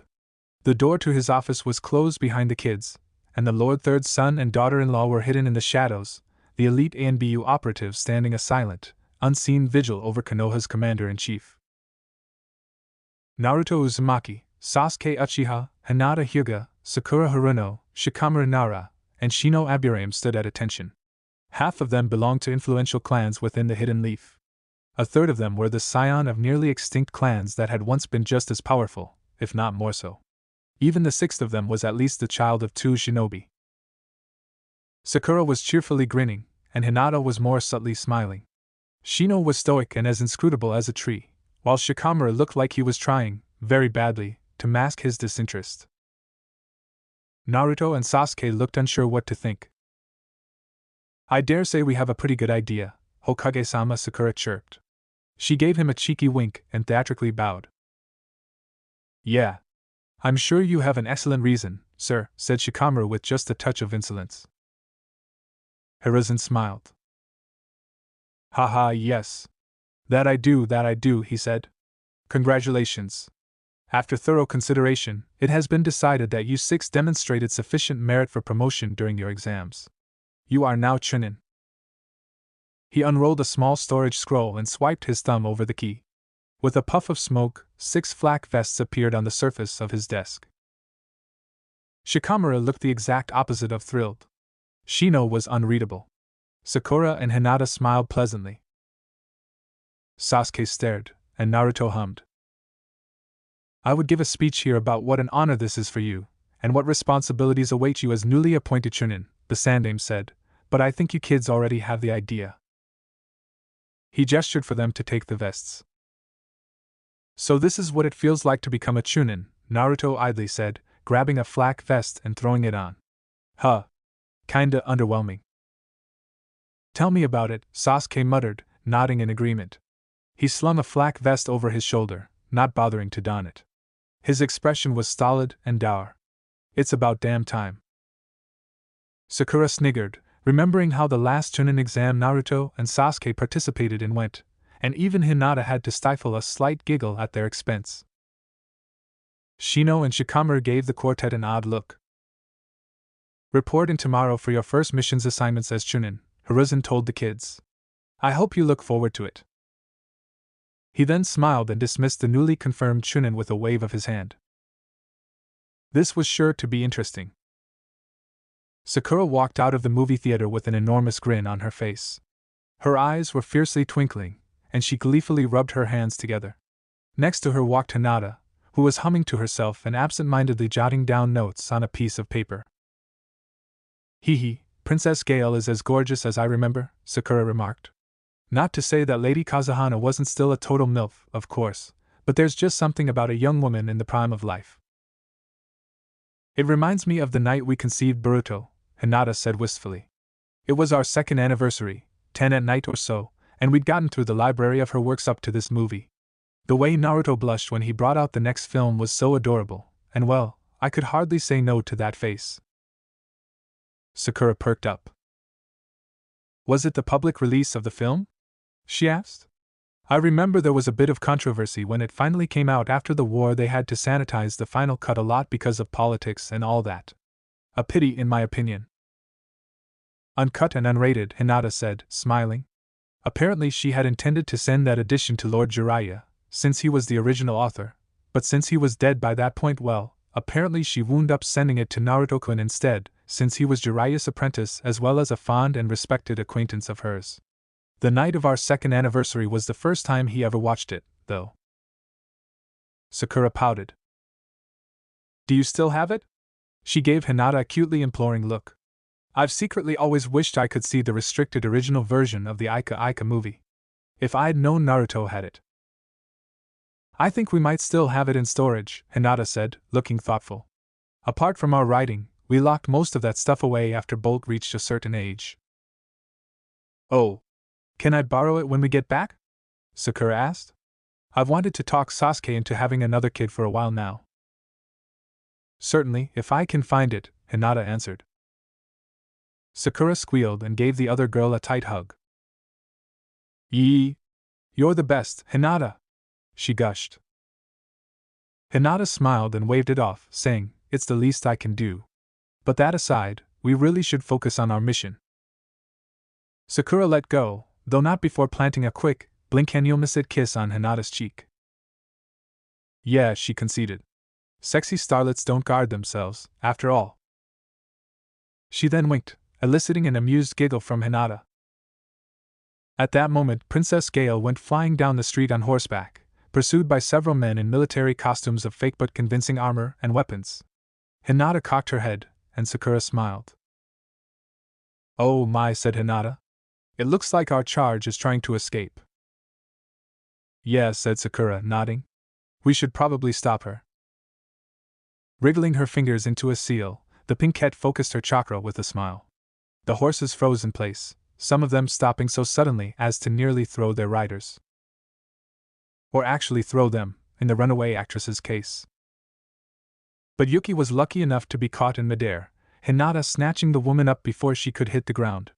The Hyuga held the woman in her arms with no difficulty despite their difference in size, and came to a graceful landing on the side of the road. Several pedestrians stared in surprise. All of this happened in the amount of time it would take someone to blink, and civilians could hardly follow things moving that fast. Yeah? Yuki Fujikaze blinked, looking left and right as she tried to process what the fuck had just happened. An elderly gentleman held an armful of cabbages and was propping up a teetering cart of produce with one foot, keeping it from spilling all over the street. He looked tense, exasperated, and harried. A gaggle of schoolgirls were squealing and holding down their skirts, faces beet red.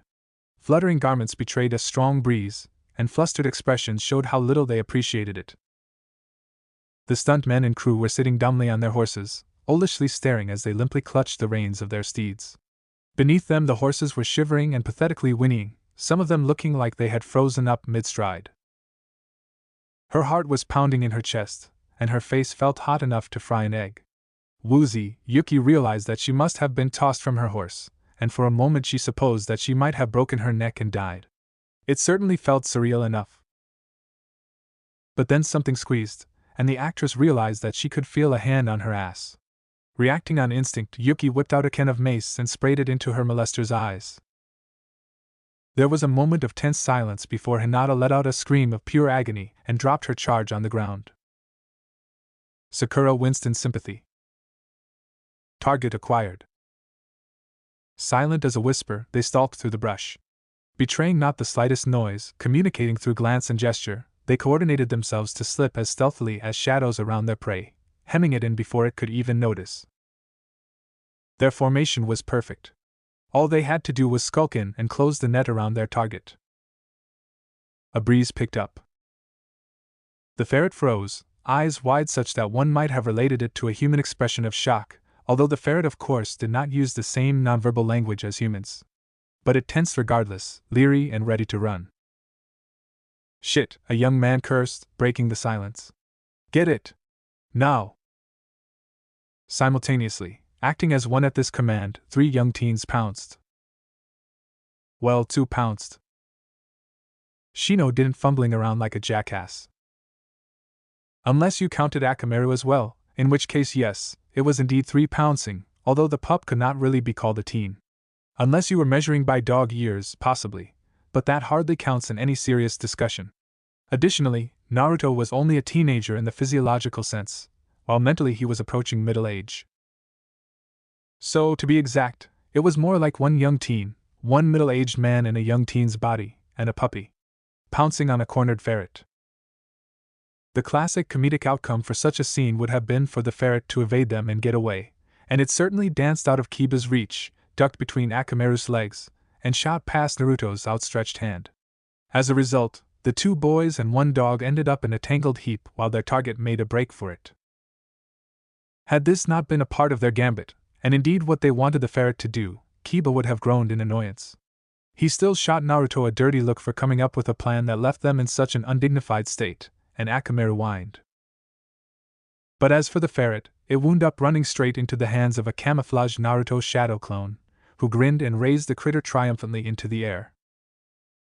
Shino then checked to make sure that this was, in fact, the ferret they'd been hired to find. There was a moment's silence. A beat.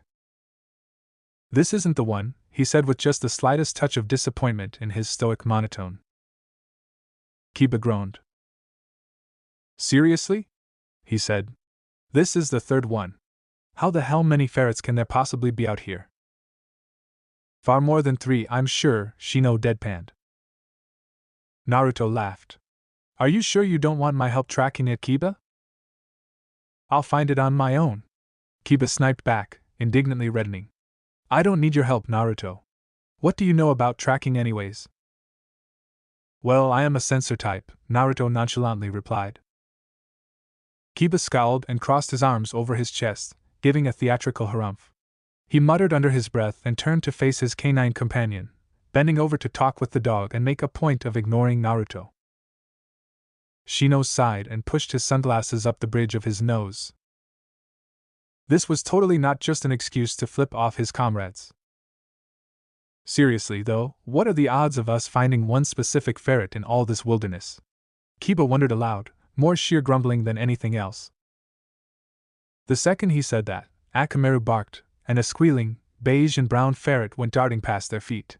Naruto stooped to pick it up, catching the critter without even blinking, and he smiled when he saw 2 beady red eyes looking up at him. Shino cocked an eyebrow. Hey, Naruto said, smiling at the furious little creature. You're Narugui, aren't you? Kiba sidled over and looked down at the ferret, which was wriggling and squealing in Naruto's hand. He looks like the picture, all right, the boy said. Talk about a lucky break. The ferret bared its teeth and snapped at Kiba, continuing to angrily claw Naruto's hand. It seems frantic, Shino commented. Something must have upset it very badly to send it running like that. What do you suppose it might have been? Akamaru barked again, quite suddenly, and that was all the warning the 3 humans had before a half-dozen bulky, heavily armored forms came barreling through the forest. Twigs snapped under iron-shod boots, and big studded maces were hefted and swung in menacing arcs.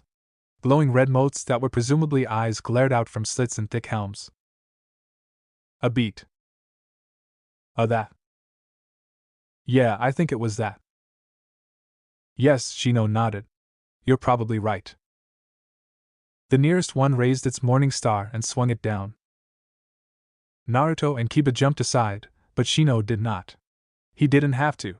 His form broke apart into a glistening swarm of insects, and the chitinous mass promptly engulfed the head of the mace. Within seconds, Shino's Kikaichu had traveled up the handle of the bludgeon and swarmed over the dumpy, armored assailant. Had it still been human, the wretched pawn would have screamed as the insects forced their way down its throat, and in through every other orifice as well. Its fellows pushed past it even as it stumbled and staggered, before collapsing lifeless to the ground. Kiba and Akamaru were ready to let loose with their combo by that point, however, and tore one of the armored things into pieces. Naruto casually slapped a Rasengan into the gut of the third one. The remaining 3 armors charged forward, heedless of any peril. Under a glaring sun, in a hot and arid wasteland, a caravan trundled along.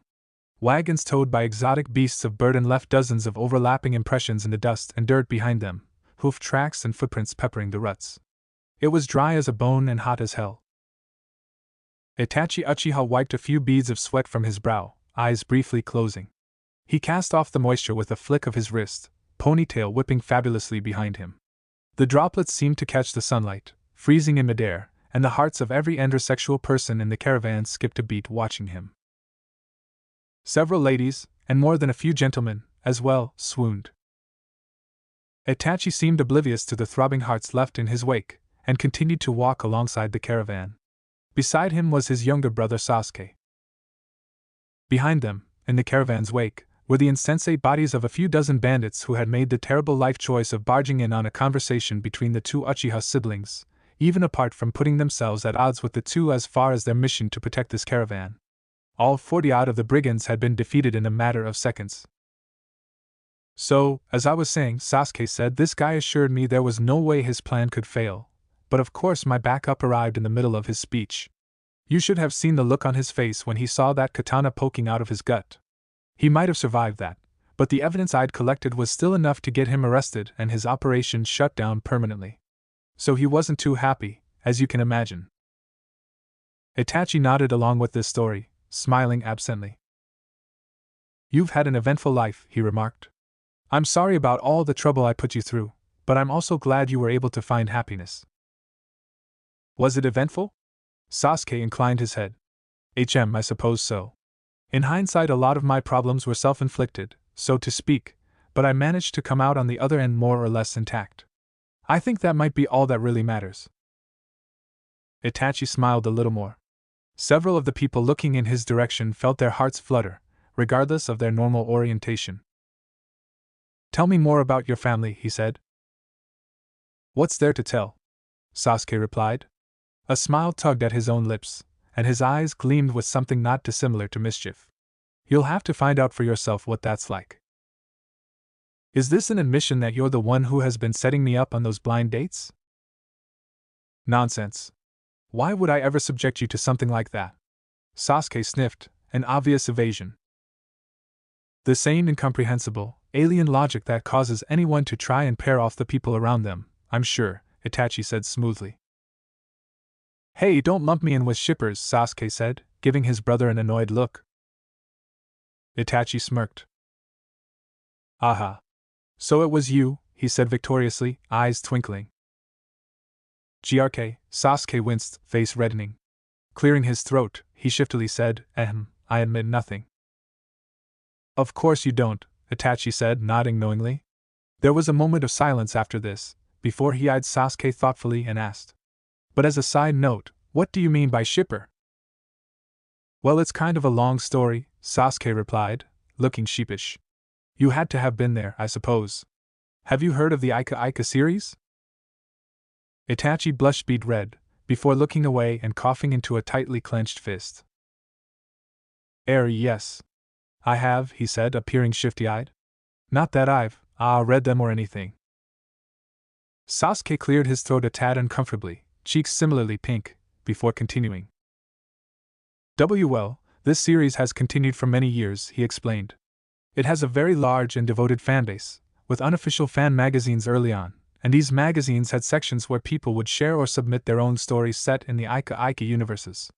And character romances were a very popular subject with this fan-made fiction, or fanfiction, if you will, to the extent that, Sasuke cleared his throat, obviously not the most at ease with this topic of discussion.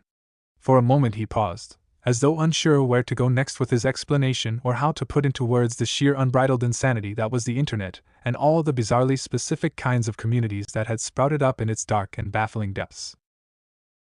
He was so blatantly uncomfortable, and so at a loss for how to explain these things to his brother who lived in an era where computers were still basically just glorified number machines and technologically distributed mass media outside of books and magazines was virtually non-existent, that when someone spoke up and interrupted him one could actually see the sigh of relief he stifled. "Hey you." "Yes?" Sasuke said, promptly turning to face the speaker. He saw that it was the son of their client, a bespectacled young boy with a passing resemblance to himself as a child. Hikaru, son of Prince Michiru, scowled and looked back down at the screen of his handheld. He sniffed with imperious disdain as he returned to the lofty task of beating up pixelated foes.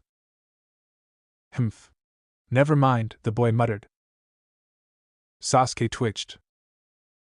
This kid was an insufferably spoiled brat, and while he had dealt with worse, it was still hard not to betray any hint of irritation or annoyance at the twerp's juvenile power plays.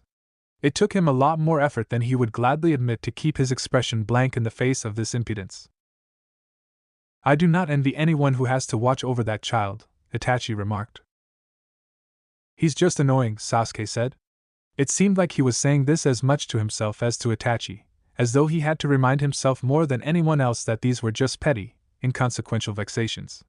"I was on a team with Naruto and Sakura. I can handle the annoyance. They didn't seem that annoying to me." "Of course they don't. They've matured." "But they used to be annoying as kids?" Sasuke shivered. "They were the worst," he said emphatically. "Even if I did eventually grow fond of it, they were still just completely." "Ah. I think I get it," Itachi said, nodding. "You're a Tsundere, aren't you?" Sasuke tripped and fell flat on his face. Hokage's office. Timeline Gamma. The future. Kakashi had never dreamed about becoming, that had never been his goal. Even as a kid he'd been smarter than to want this job, leaving it up to Obito to go around dreaming about stupid things, and to Sensei to actually be a good candidate for the job.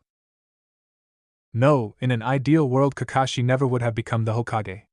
His team would have survived the war, Sensei would have held the title for more than a year, and maybe Obito would have eventually been chosen as Yandame's successor. Perhaps Naruto would have even become the Rokudame, after Obito. But not Kakashi. Only necessity could have forced him into this position, that, and a request from a friend. So if Kakashi had any reason to hate Obito, it wasn't for masterminding Akatsuki's schemes, starting the Fourth Great Ninja War, indirectly bringing death and crippling injuries to thousands of people, and sinking the economy of the 5 principal territories into the shitter for nearly a decade. It was for guilting him into becoming Hokage in a period of reconstruction and renewal, forced to puzzle out a new order for the world of Shinobi alongside the other 5 Kage, and go prematurely gray from stress. Although his hair had always been gray. But the point is that Kakashi was not one of those people who had dreamed of becoming a Kage. It was hardly his dream job, and he did it only because the village needed him to.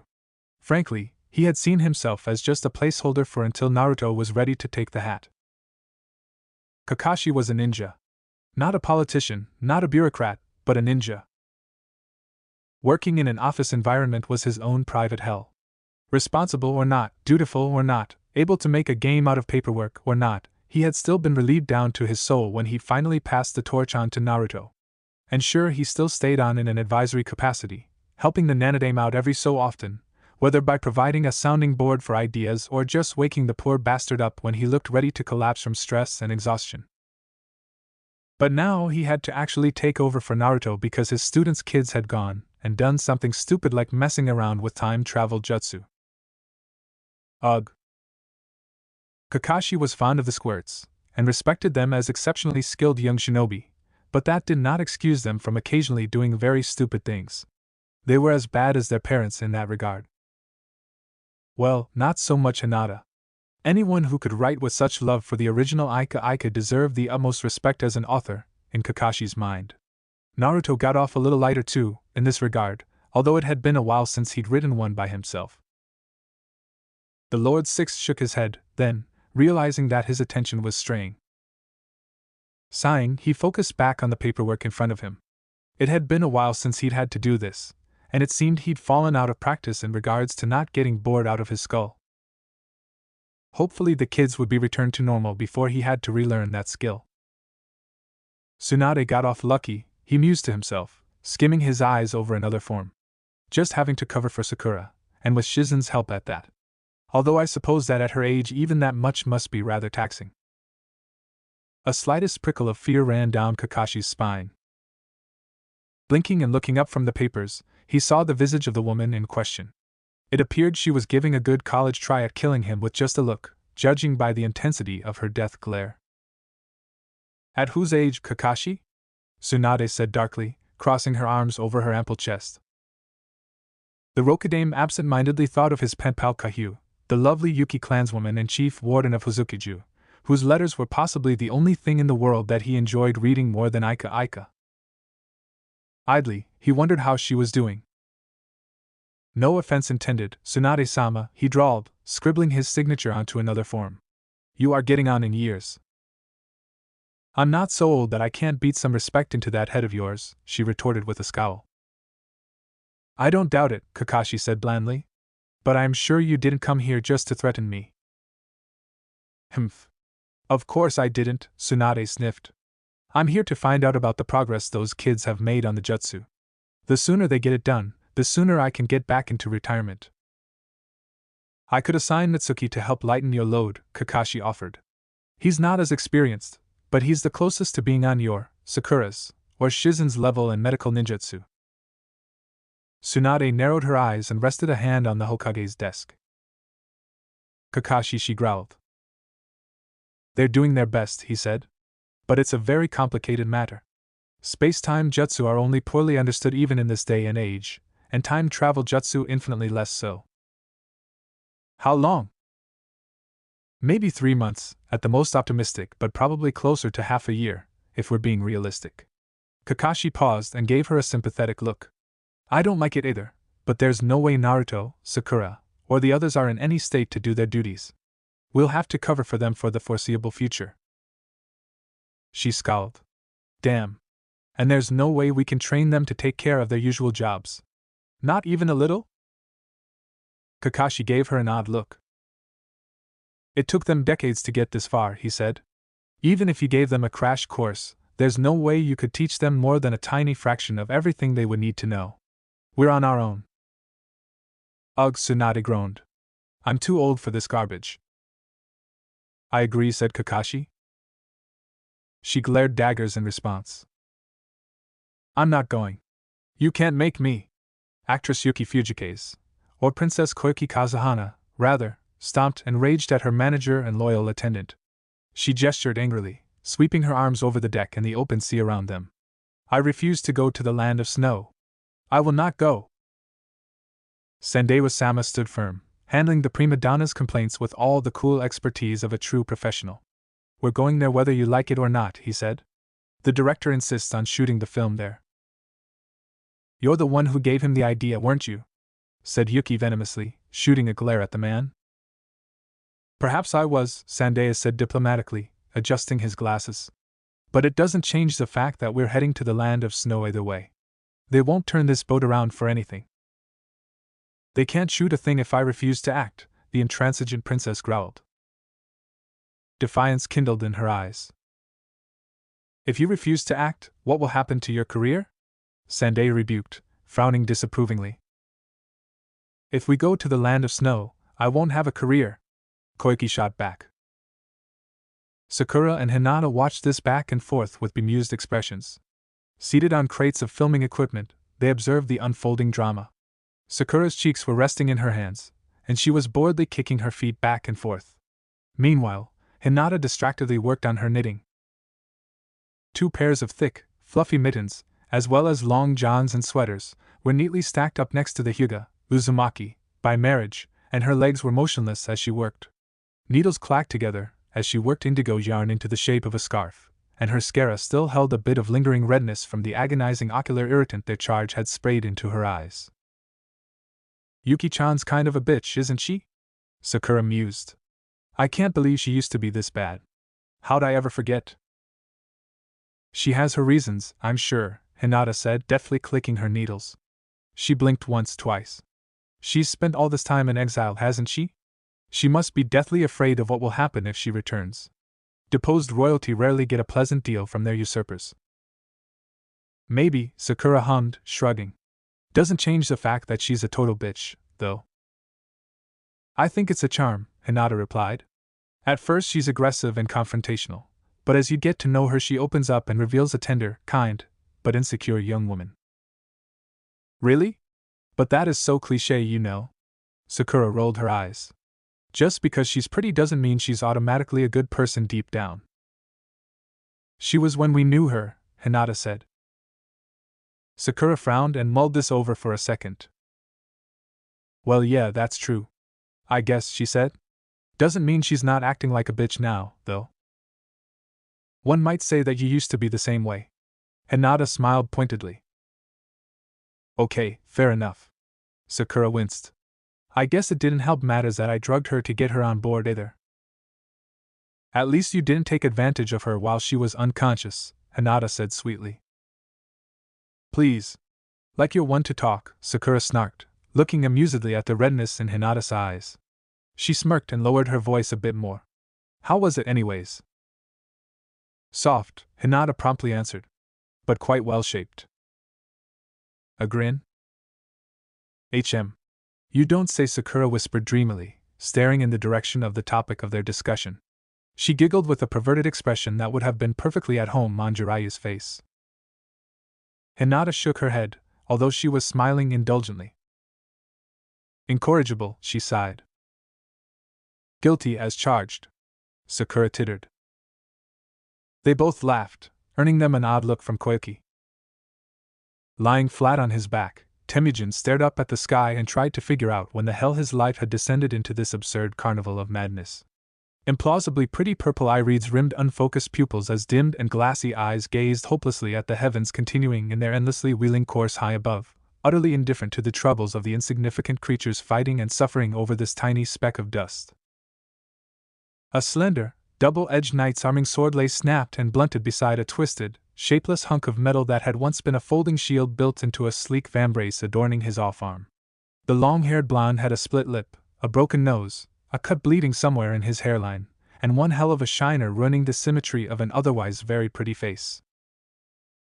These were all courtesy of the savage, tattooed youth who had assaulted him while he was in the process of carrying out his master's work, his master whose name he was having a really hard time remembering at the moment. Scowling, Temujin looked bitterly askance at his assailants. You don't understand what you're doing, he said slowly, glowering at the one who wore glasses with strange, darkly tinted lenses. I'm here to help my master to help him make peace. Perhaps it was the ringing in his ears, or the spots still dancing in his eyes, but after saying this Temujin got the feeling that his wording wasn't quite right. But he didn't care about coherence. He was dizzy, bruised, and angry. Peace is nice. It's a commendable goal, said one of the other boys, a squint-eyed blonde noisily slurping noodles from an odd container. It almost looked like a cup made out of some kind of paper or something. But a lot of people tend to go about it in all the wrong ways. And, to be honest, I find it really hard to see a pack of possessed suits of armor tromping through the middle of nowhere with big-ass cudgels as messengers of harmony and goodwill. You wouldn't understand, Temujin reflexively retorted. It's all part of the Lord. He paused, struggling to remember his master's name. After a few seconds he gave up and just lamely said, Milord's plan to make people, or peaceful and stuff. I think you hit him a little too hard, Kiba, said the bespectacled one with the incongruously deep voice and high-collared shirt. The tattoo-cheeked brute with prominent fangs and sharp, almost claw-like fingernails scoffed. He was wearing a helmet, protested the youth who was apparently named Kiba. You hit him hard enough to split that helmet, the one with the dark glasses replied. Bah! Kiba scoffed. I barely left a scratch on him. He's probably just naturally stupid, Shino. I mean, just look at his hair. Shino curled an eyebrow and looked silently from Temujin to their third cohort. Hey! Some of the smartest people I know are blonde, said the noodle-slurping lad, giving Kiba a lazy gimlet eye. But not like this guy, Kiba scoffed. It's practically white. What did he do, soak his head in bleach until it seeped through to his brain? Ino's hair is about the same shade, isn't it?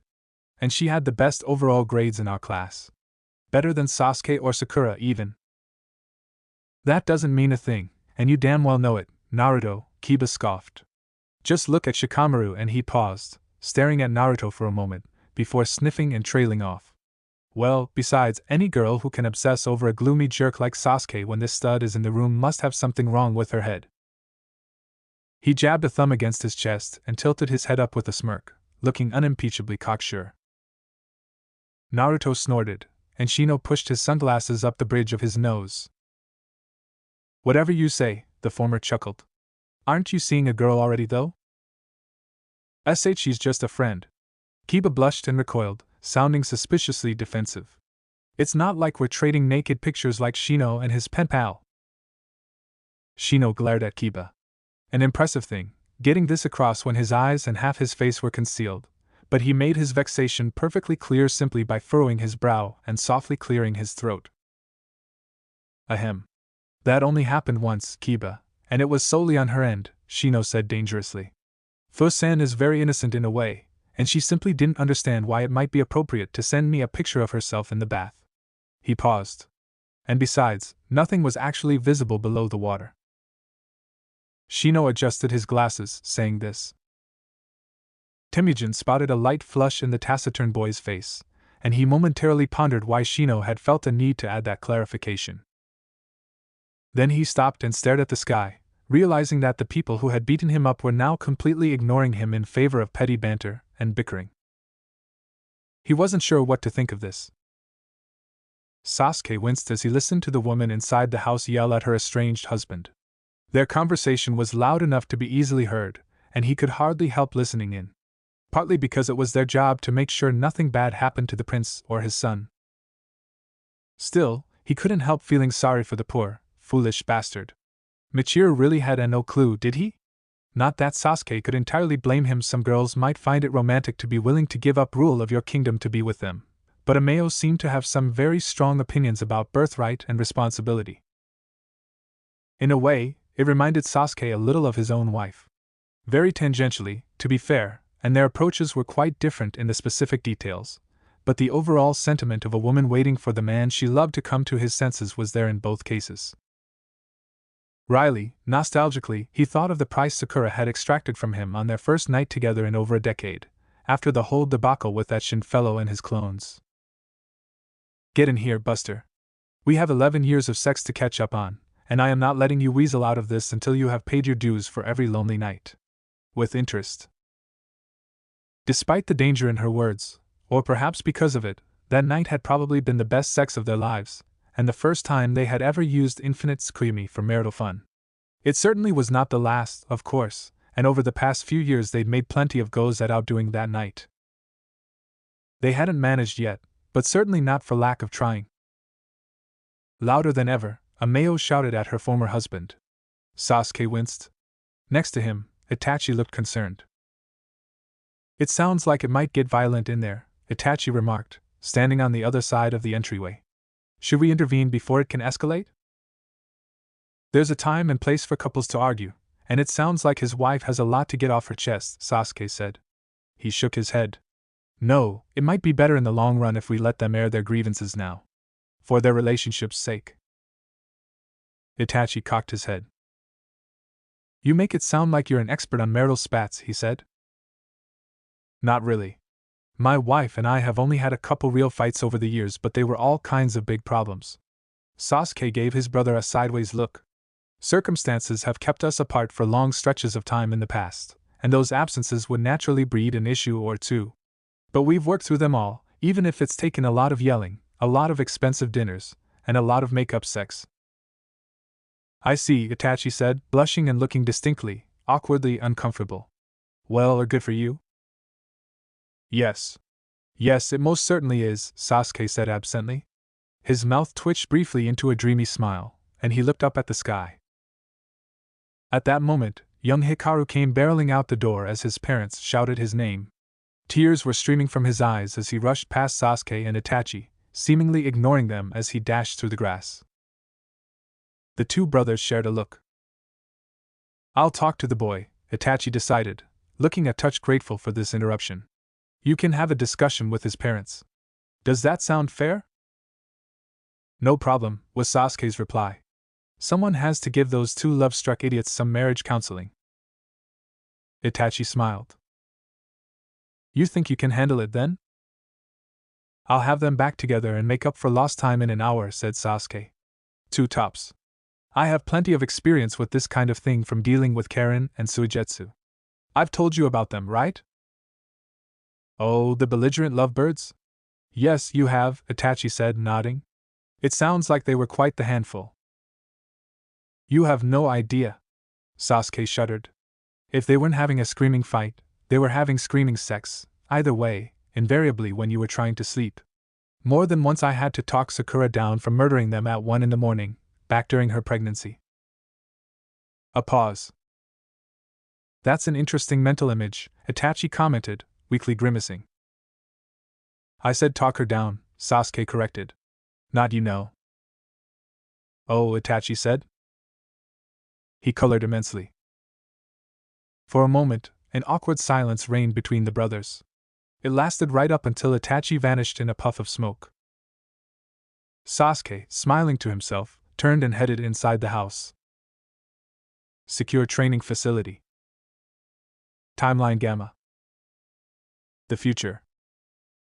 Naruto swore angrily as he fell down on his back, glaring impotently up at the training post. His fists were burning, his joints were aching, and his spine was screaming in protest of his actions. Calloused hands, hard and strong, felt sore and feeble as he uncurled them with a cringe. His chest rose and fell with heavy breathing, and bullets of sweat ran down his face. His shadow clones dissipated in bursts of smoke and low popping noises, vanishing into thin air. A sore and aching body protested every movement, and he felt a weight of fatigue like he had never felt in his life. His lungs burned and his muscles throbbed as he greedily swallowed small gasps of air. Despite the reflexes engraved in every nerve and sinew of his body, the strength of perfectly chiseled muscles and bones like steel bars, and a chakra that was quickly rising to the challenge of its gulfsome vessel, Naruto felt pointedly aware of how meager his abilities were. After the high of realizing that he did become had finally declined, he soberly realized just how far he was from living up to the reality. He'd challenged an adult, goateed Kiba to a spar.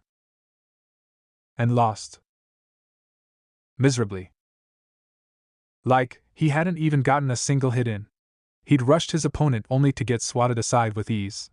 Even getting up and attacking again did nothing. He was utterly helpless in his opponent's hands, tossed about like a leaf in the wind. The problem, according to his foe, had been simple.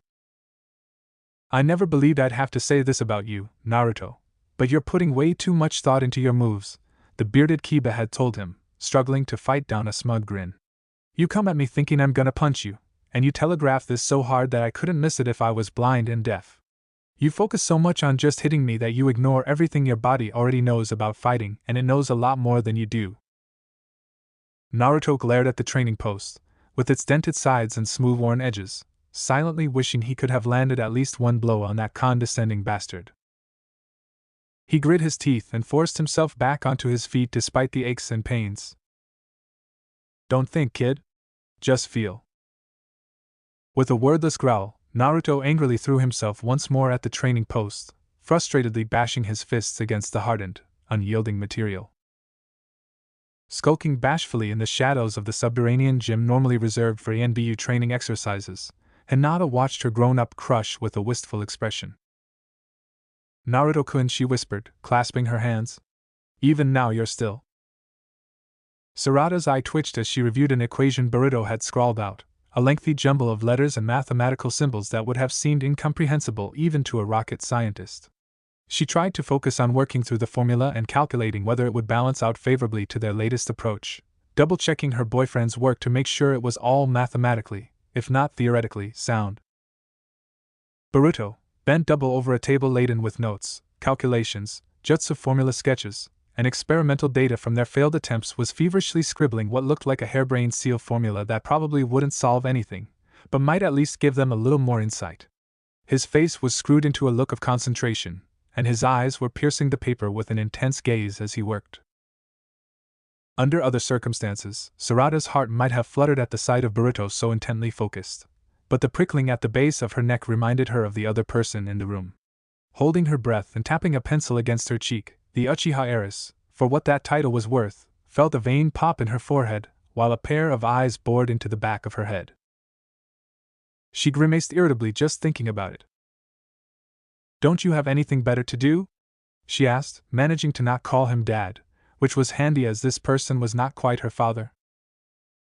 Sasuke, sitting off to the side and thoughtfully watching Sarada work, slowly shook his head.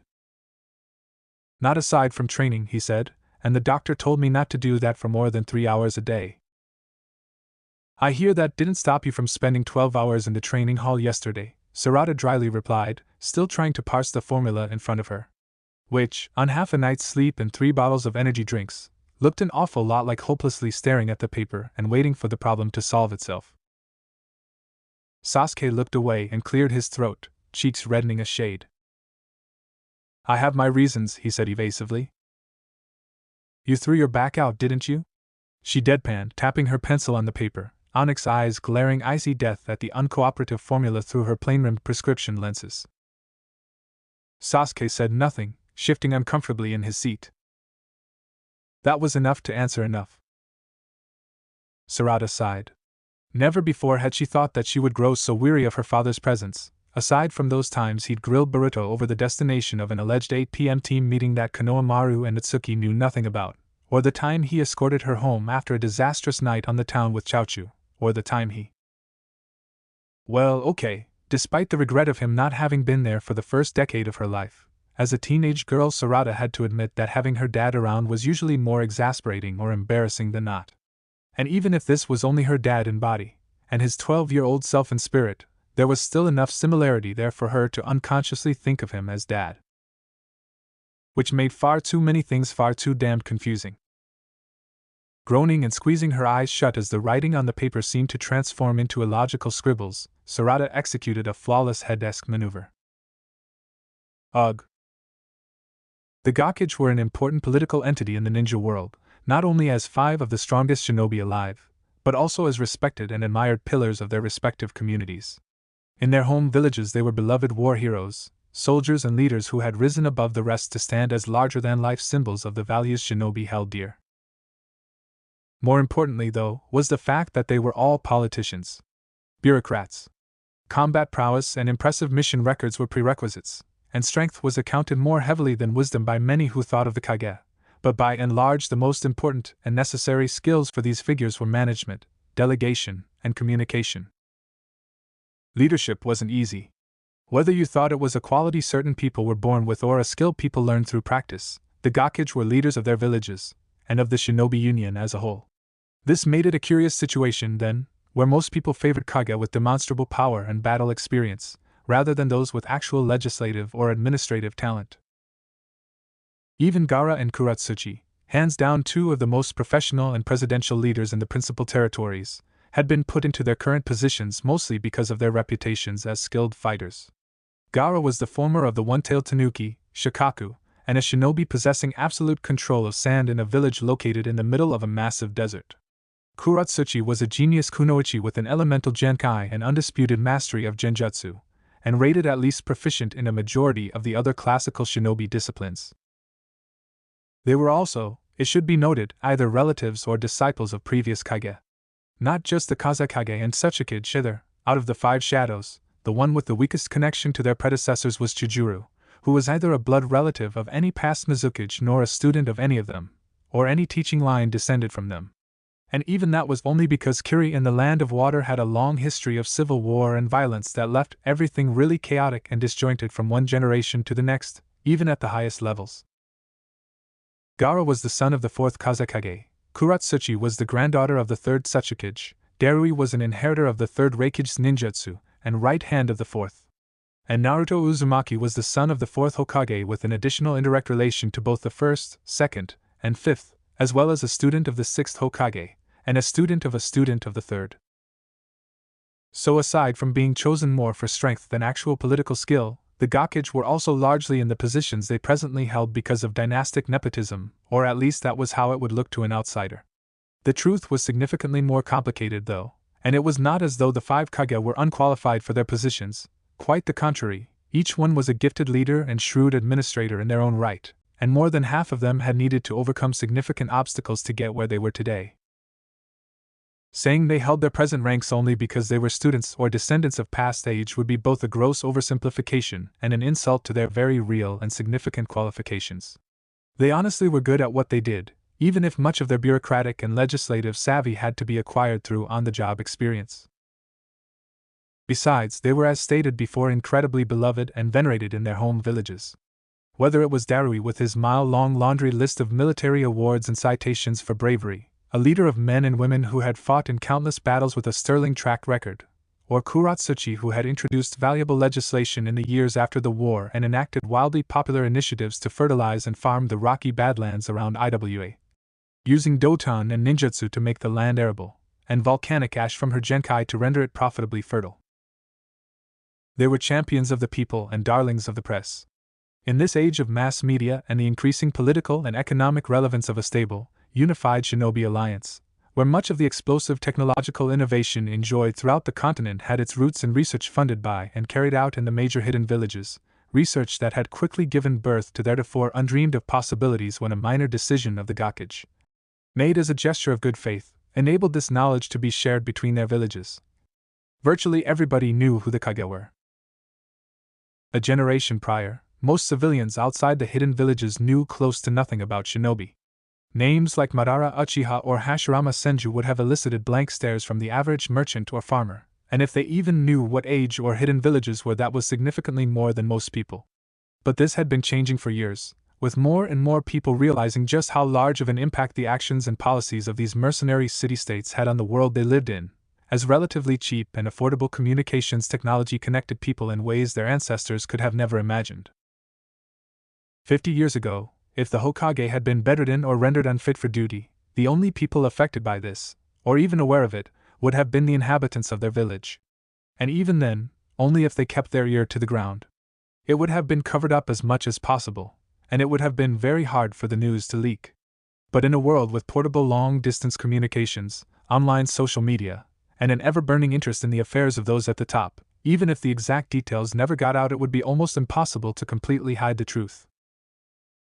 And needless to say, the other Gakage were naturally concerned to discover that the Lord 6th, Kakashi, was back in office as the acting with no information regarding Naruto besides a vague statement about nervous breakdowns.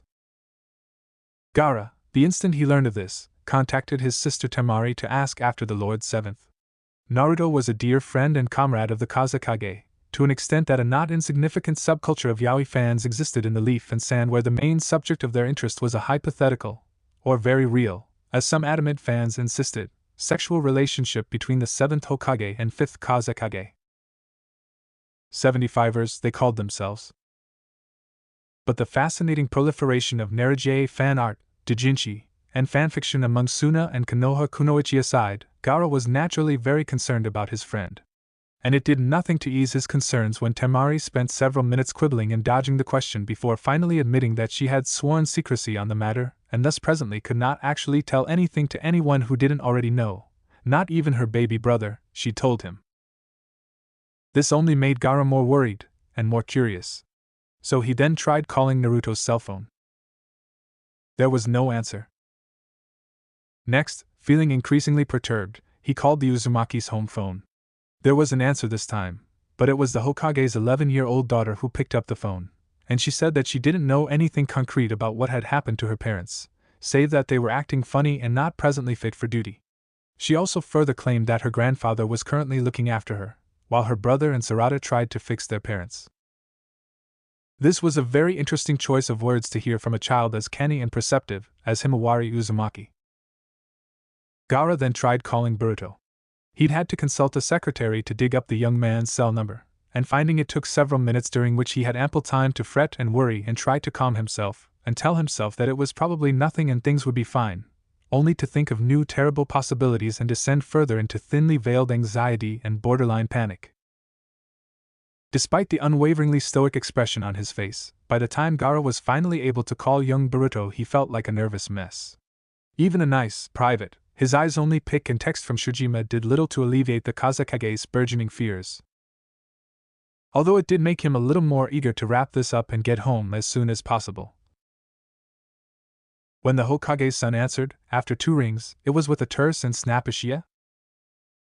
Trying to be patient, and to sound as calm and professional as possible, Gaara inquired after the state of the boy's father. Naruto muttered a curse in response, one Gaara only barely made out, before tiredly saying he was working on it.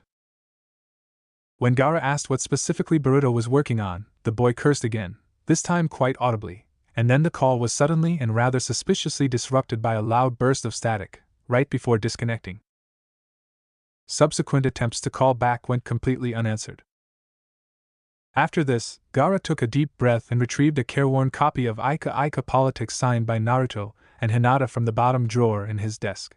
Locking the door to his office, Gaara turned to his favorite section, where the red-headed and sleep-deprived leader of Pune engaged in a threesome with his half-sister and wife, both of whom also happened to be his secretaries, while his best friend and object of a forbidden love, the blonde and blue-eyed leader of Honoha, watched alongside his beautiful and open-minded wife.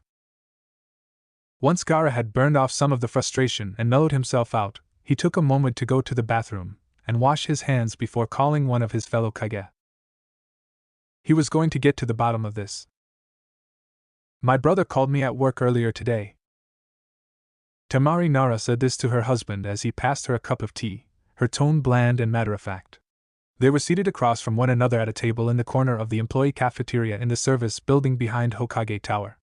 Drab walls and plain tile floors were illuminated by humming fluorescent lights, while a smattering of clerical ninja, secretaries, and off-duty guards ate bland, tasteless dishes just barely resembling actual cuisine. It was not anyone's first option to eat the food here, but not everyone had the time or energy to prepare bento every day, and unless one had a spouse or lover or friend making them for them, it was only natural that sometimes it might seem easier to simply swallow one's pride and choke down a cheap, government-sponsored meal than go through the trouble in the morning, or the night before. Shikamaru was lucky that his wife didn't mind preparing bento for him, so long as he took his lunch periods off to eat with her. Temari was not a homebody by nature, or the best cook out of her siblings, that distinction went to Kankuro, but she also knew how hopelessly lazy her husband could be and wasn't averse to negotiating compromises like this. If she made him lunch, he had to listen to her while he ate, or carry on an actual conversation if he wanted any kind of dessert. And in fairness, he did usually pay for the tea, even if it was typically tepid and watery. After almost 20 years of marriage, this was a well-ingrained routine. Temari didn't go on that many missions these days, although she certainly continued to train and keep herself in fighting shape. Many kunoichi who had children tended to ease themselves into less physically demanding bureaucratic or administrative roles, if they stayed in active service at all. Maybe as much as a third didn't, preferring instead to become full-time mothers or caregivers. It was a matter of expenses as much as preference. Jounin, like Kurenai, or Temari herself, were usually afforded excellent benefits and pensions, and while even Genin had good health care and reasonable pay, raising a child took a lot of money. A Jounin could afford to basically retire even if they were a single mother, while a Chunin might take up a clerical job or do the occasional mission, and Genin usually continued doing D-rank jobs as long as they were physically able. There were policies and programs to lighten the financial burdens and make childcare affordable, but a lot of people liked to have some degree of breathing room, financially speaking, and Shinobi tended to take a certain amount of pride in being able to provide for themselves. Theoretically, it was possible to raise a child purely on welfare, government benefits, or a meager genin pension, but it probably wasn't too comfortable. Of course, it also wasn't easy for the village to afford improved care without having taxes at a certain level, and almost nobody actually liked to pay taxes. Suggesting an increase of income or sales tax rates would amount to political suicide for the less savvy legislator. It took a lot of raw charisma, smooth talking, and convincing sounding arguments to get people to assent to even a marginal tax hike, let alone anything significant. And then, of course, any changes that did get signed off on would have to be integrated into the bureaucracy, which was a nightmare all its own, and something very few souls were brave or crazy or boring enough to dare. And speaking of which, he should really check up on the progress of that. Shikamaru blinked, finally processing what his wife had just said a couple of seconds earlier. Sometimes it was hard to switch his brain out of work mode, especially when he knew he'd have to switch it back again anyways relatively shortly, but Temari was a formidable woman, and a person who did not cotton to being ignored. Slowly, the Hokage's advisor cocked an eyebrow. Was the call a family thing or a political thing? He carefully inquired. Temari rolled her eyes. Personal, she said. He was asking about Naruto. Oh. Fuck. Shikamaru grimaced, and not just because the cafeteria's tea was cheap, unpalatable. So it was Gaara, right? No, Kankuro, Temari said. Of course it was Gaara. I see, Shikamaru said. He nodded in understanding, looking into the dregs of his teacup. Hopefully you didn't tell him anything. He gave Temari a look of weary concern. This mess had not been easy on him. She snorted, unimpressed. I didn't, Temari graciously assured her husband. Even if I think I really should have. I mean, honestly, whatever happened to transparency and international cooperation? This is the kind of thing the Shinobi Union should be told about, even if only so they can help cover for us while we fix the problem. We've been over this, Shikamaru sighed. Bringing the other villages, or even just the other Kage, in on the loop would complicate matters more than we can afford.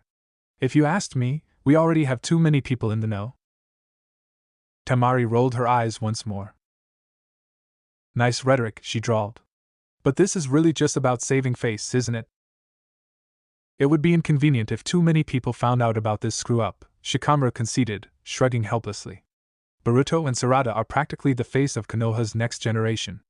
If they lose credibility, so does the village as a whole. Which is why you sent them into town wearing those signboards, huh?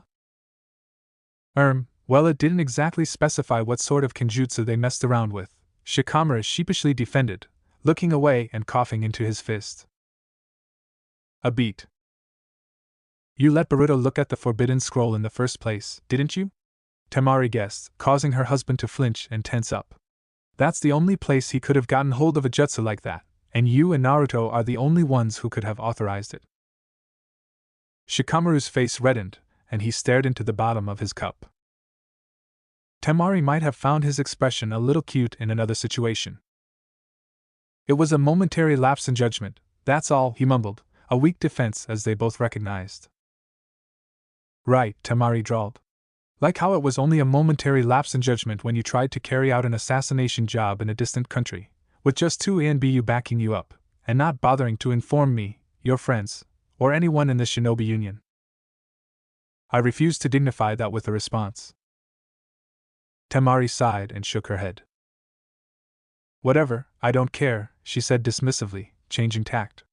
Feel free to keep the other Kage in the dark if you want, but don't expect me to lie to my brothers. Not without a better reason than what you've given me, at least. There was a moment of meaningful silence between them. And if I can't think of one? Shikamaru wondered aloud. A smirk tilted Temari's mouth, and her eyes flashed with mischief. She leaned forward over the table, looking straight into her husband's eyes, and whispered in a husky tone. Then you'd better make it worth my while. Shikamaru met her glance and smiled crookedly, seeing what she was getting at.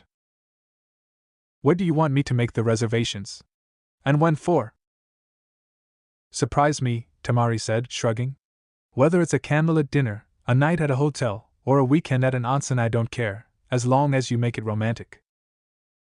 She then leaned back and sat in her chair as though nothing had just happened, no sign of her plot aside from the hint of a slight coy grin. Shikamaru laughed. Troublesome woman. Land of Snow Border. Timeline Beta.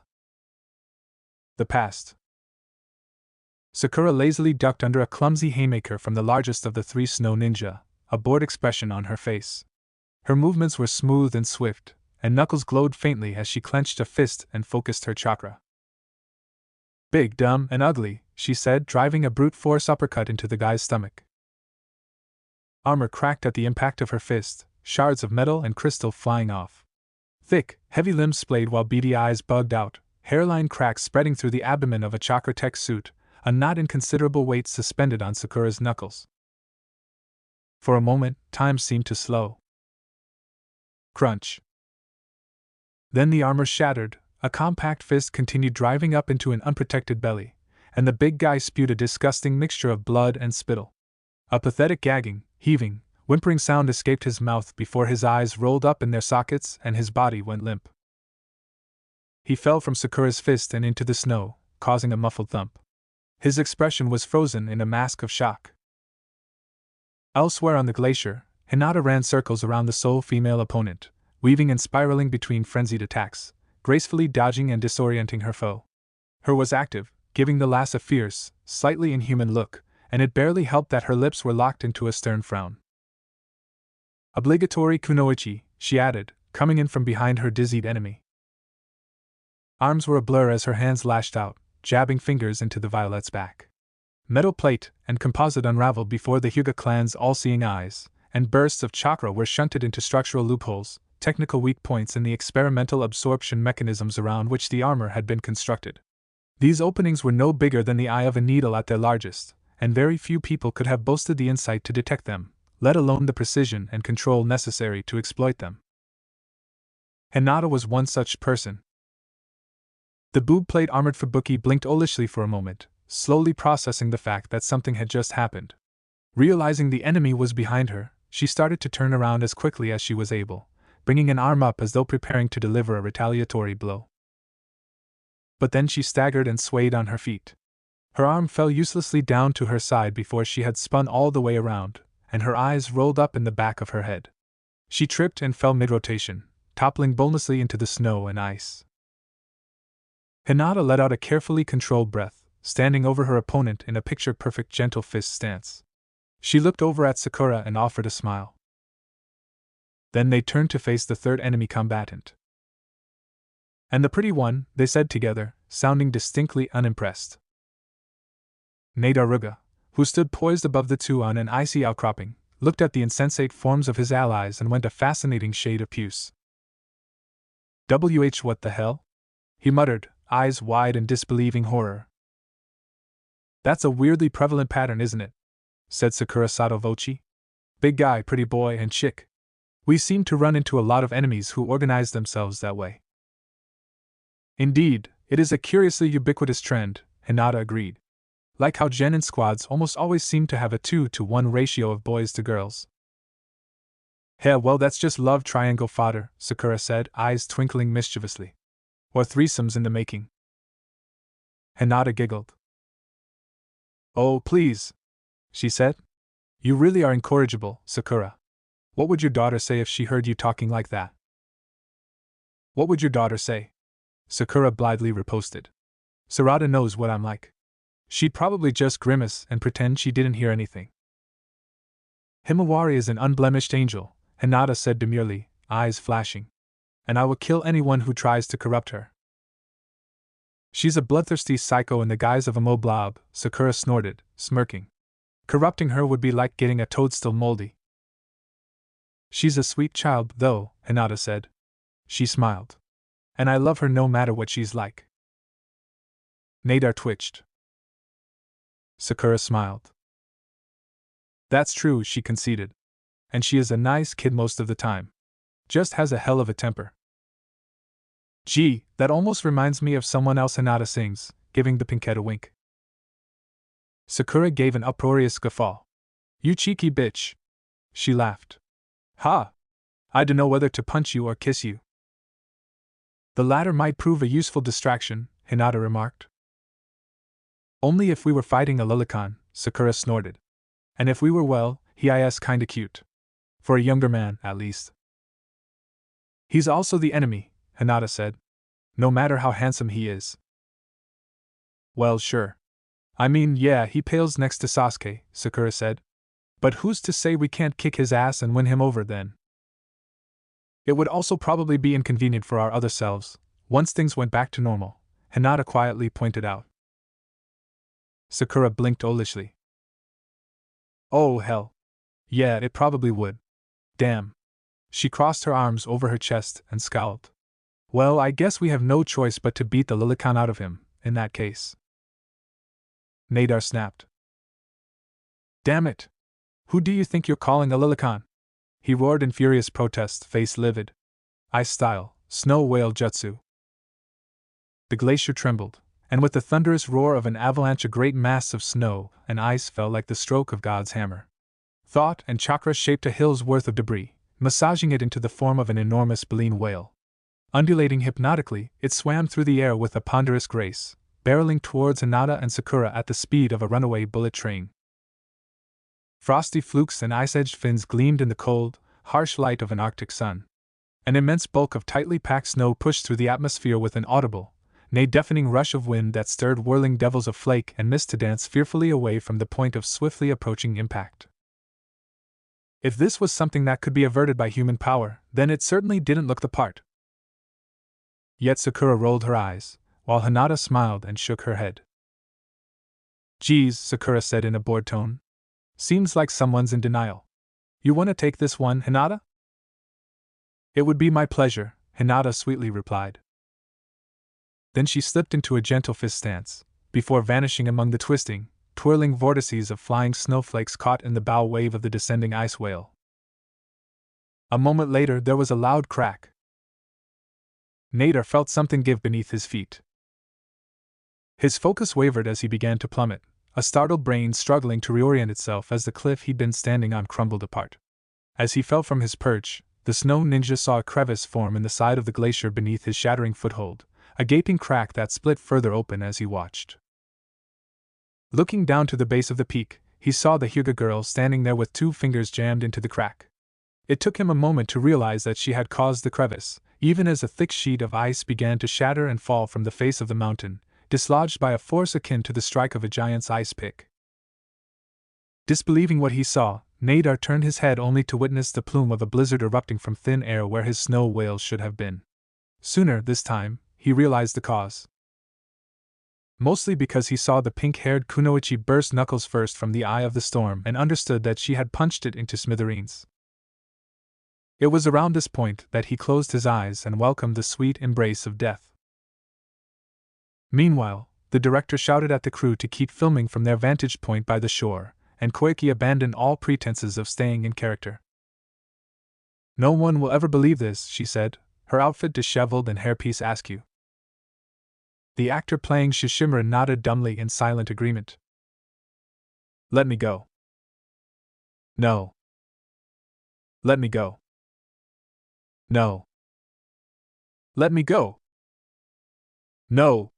No, no, no, no, no, and oh.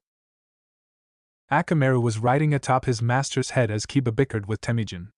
The blonde knight's hair, at the same time, appeared to have come down with a ferret infestation amounting to a grand total of 1 ferret. So really not much of an infestation at all, when you think about it. More like Narugui had simply taken up residence in Temujin's tresses, much to the lad's chagrin. Please let me go? Temujin said this with a grimace that may have been his go at a placating smile. No, Kiba said stubbornly. No way. You're a prisoner. You attacked us. Why the hell would we ever let you go, damn it? Akamaru yelped as though to punctuate this sentence. Narugui chittered and cocked his head, like he was responding to the pup. Akamaru bared his teeth and growled. Easy, Akamaru, said Shino. We still have to return the ferret to its owners. Huh, Naruto said out of nowhere. I wonder how they lost him, anyways. That is, why did he go missing to begin with? It's a ferret, Kiba said. Not that smart, right? Probably just went chasing after a rodent or some shit and nobody noticed until it was gone. And they hired a ninja team to track him down rather than look for him themselves? Yeah, that sure makes sense, not like this is any significant distance away from Konoha and in the time it would have taken for them to get a message to the village, their request to be processed, and us to get out here and find the little guy, any number of things could have happened to him. Naruto whistled and shook his head. Seriously, why this has to be one of the most weirdly pointless missions ever. Like this was all just a contrived excuse to get us out here to cross paths with Temujin and his armor stooges. You're sounding like a conspiracy theorist, Kiba quipped. Hey, they're not conspiracies when you live in a world where everyone has a secret agenda, Naruto said. You have to consider every possible angle. Like Hato's harem. Kiba stared. Who? Shino said. Temujin choked. They don't like being called that, he said. Trust me. Also, how do you know about them? And what does that have to do with your point? I'm a ninja, Naruto said blithely. Or a spy in some contexts. And spies know everything. Like how Ranka and friends are currently in the process of a failed naval invasion of Suna territory, and really, that was just a terrible idea. Did Hato not do any research on the people he was trying to conquer? You didn't even know what chakra was before you fought us, and you're supposed to be like his right-hand man. Yeah, that's pretty dumb, Kiba agreed. If you plan on picking fights in ninja country, you should at least do your homework. Know your enemy as you know yourself, and you need not fear the outcome of 100 battles, Shino quoted. Whether your master's goal is peace or not, the way he has gone about accomplishing that goal thus far has been distinctly less than impressive. Temujin glowered at his captors. Gur, what would you know? He grumbled. Karenbana and her companions took one look at Itachi and ran for the hills. Even rogue ninja respected an S ranking in the bingo book, and not one of them was dumb enough to tackle someone with a reputation as fearsome as his. At the same time, Sasuke subdued the traitorous soldiers like they were merely an afterthought, needing nothing more than a split second of eye contact to drop them by the dozen. Ameo, Michiru, and Hikaru took shelter with the circus performers and various loyal retainers inside the sunset-hued ribcage of a shadow clone Itachi's Susanoo. Okay, I think I understand what you mean by my responsibility to the country, said Michiru weakly, his expansive gut wobbling like a gelatin mold as he crouched down next to his kind of ex-wife, trembling with a touch of fear. Why yes, well I'm just happy you're okay, Ameo mumbled, looking shell-shocked. She shuddered. Oh, that was terrifying, I thought I was going to have to watch them execute you. Hikaru hugged the neck of the huge Smilodon beneath him, a little capuchin monkey cowering atop the beast's head. Money doesn't mean much when people are trying to kill you, Sasuke pointedly remarked, stepping over the last of the unconscious soldiers. For instance, if we were to turn on you right now, there's not a thing you'd be able to do. You paid us in advance, after all. Itachi shot his brother with a mildly disapproving look. Sasuke shrugged it off. But I suppose this little coup has already shown you what happens when people place their own wealth above everything else, he continued. And I'm not really that good at lectures anyway. More Naruto's area than mine. So let's take care of this would-be usurper already. How do you plan on doing that? Ameo wondered aloud, looking a tad mistrustful. Michiru balked momentarily, but eventually he nodded in agreement. Those ninja are probably already warning him about you too. The palace will surely be a fortress by the time you get there. Sasuke cocked his head and looked askance at Itachi. Would you say she's underestimating our speed there, or our skill? He dryly wondered.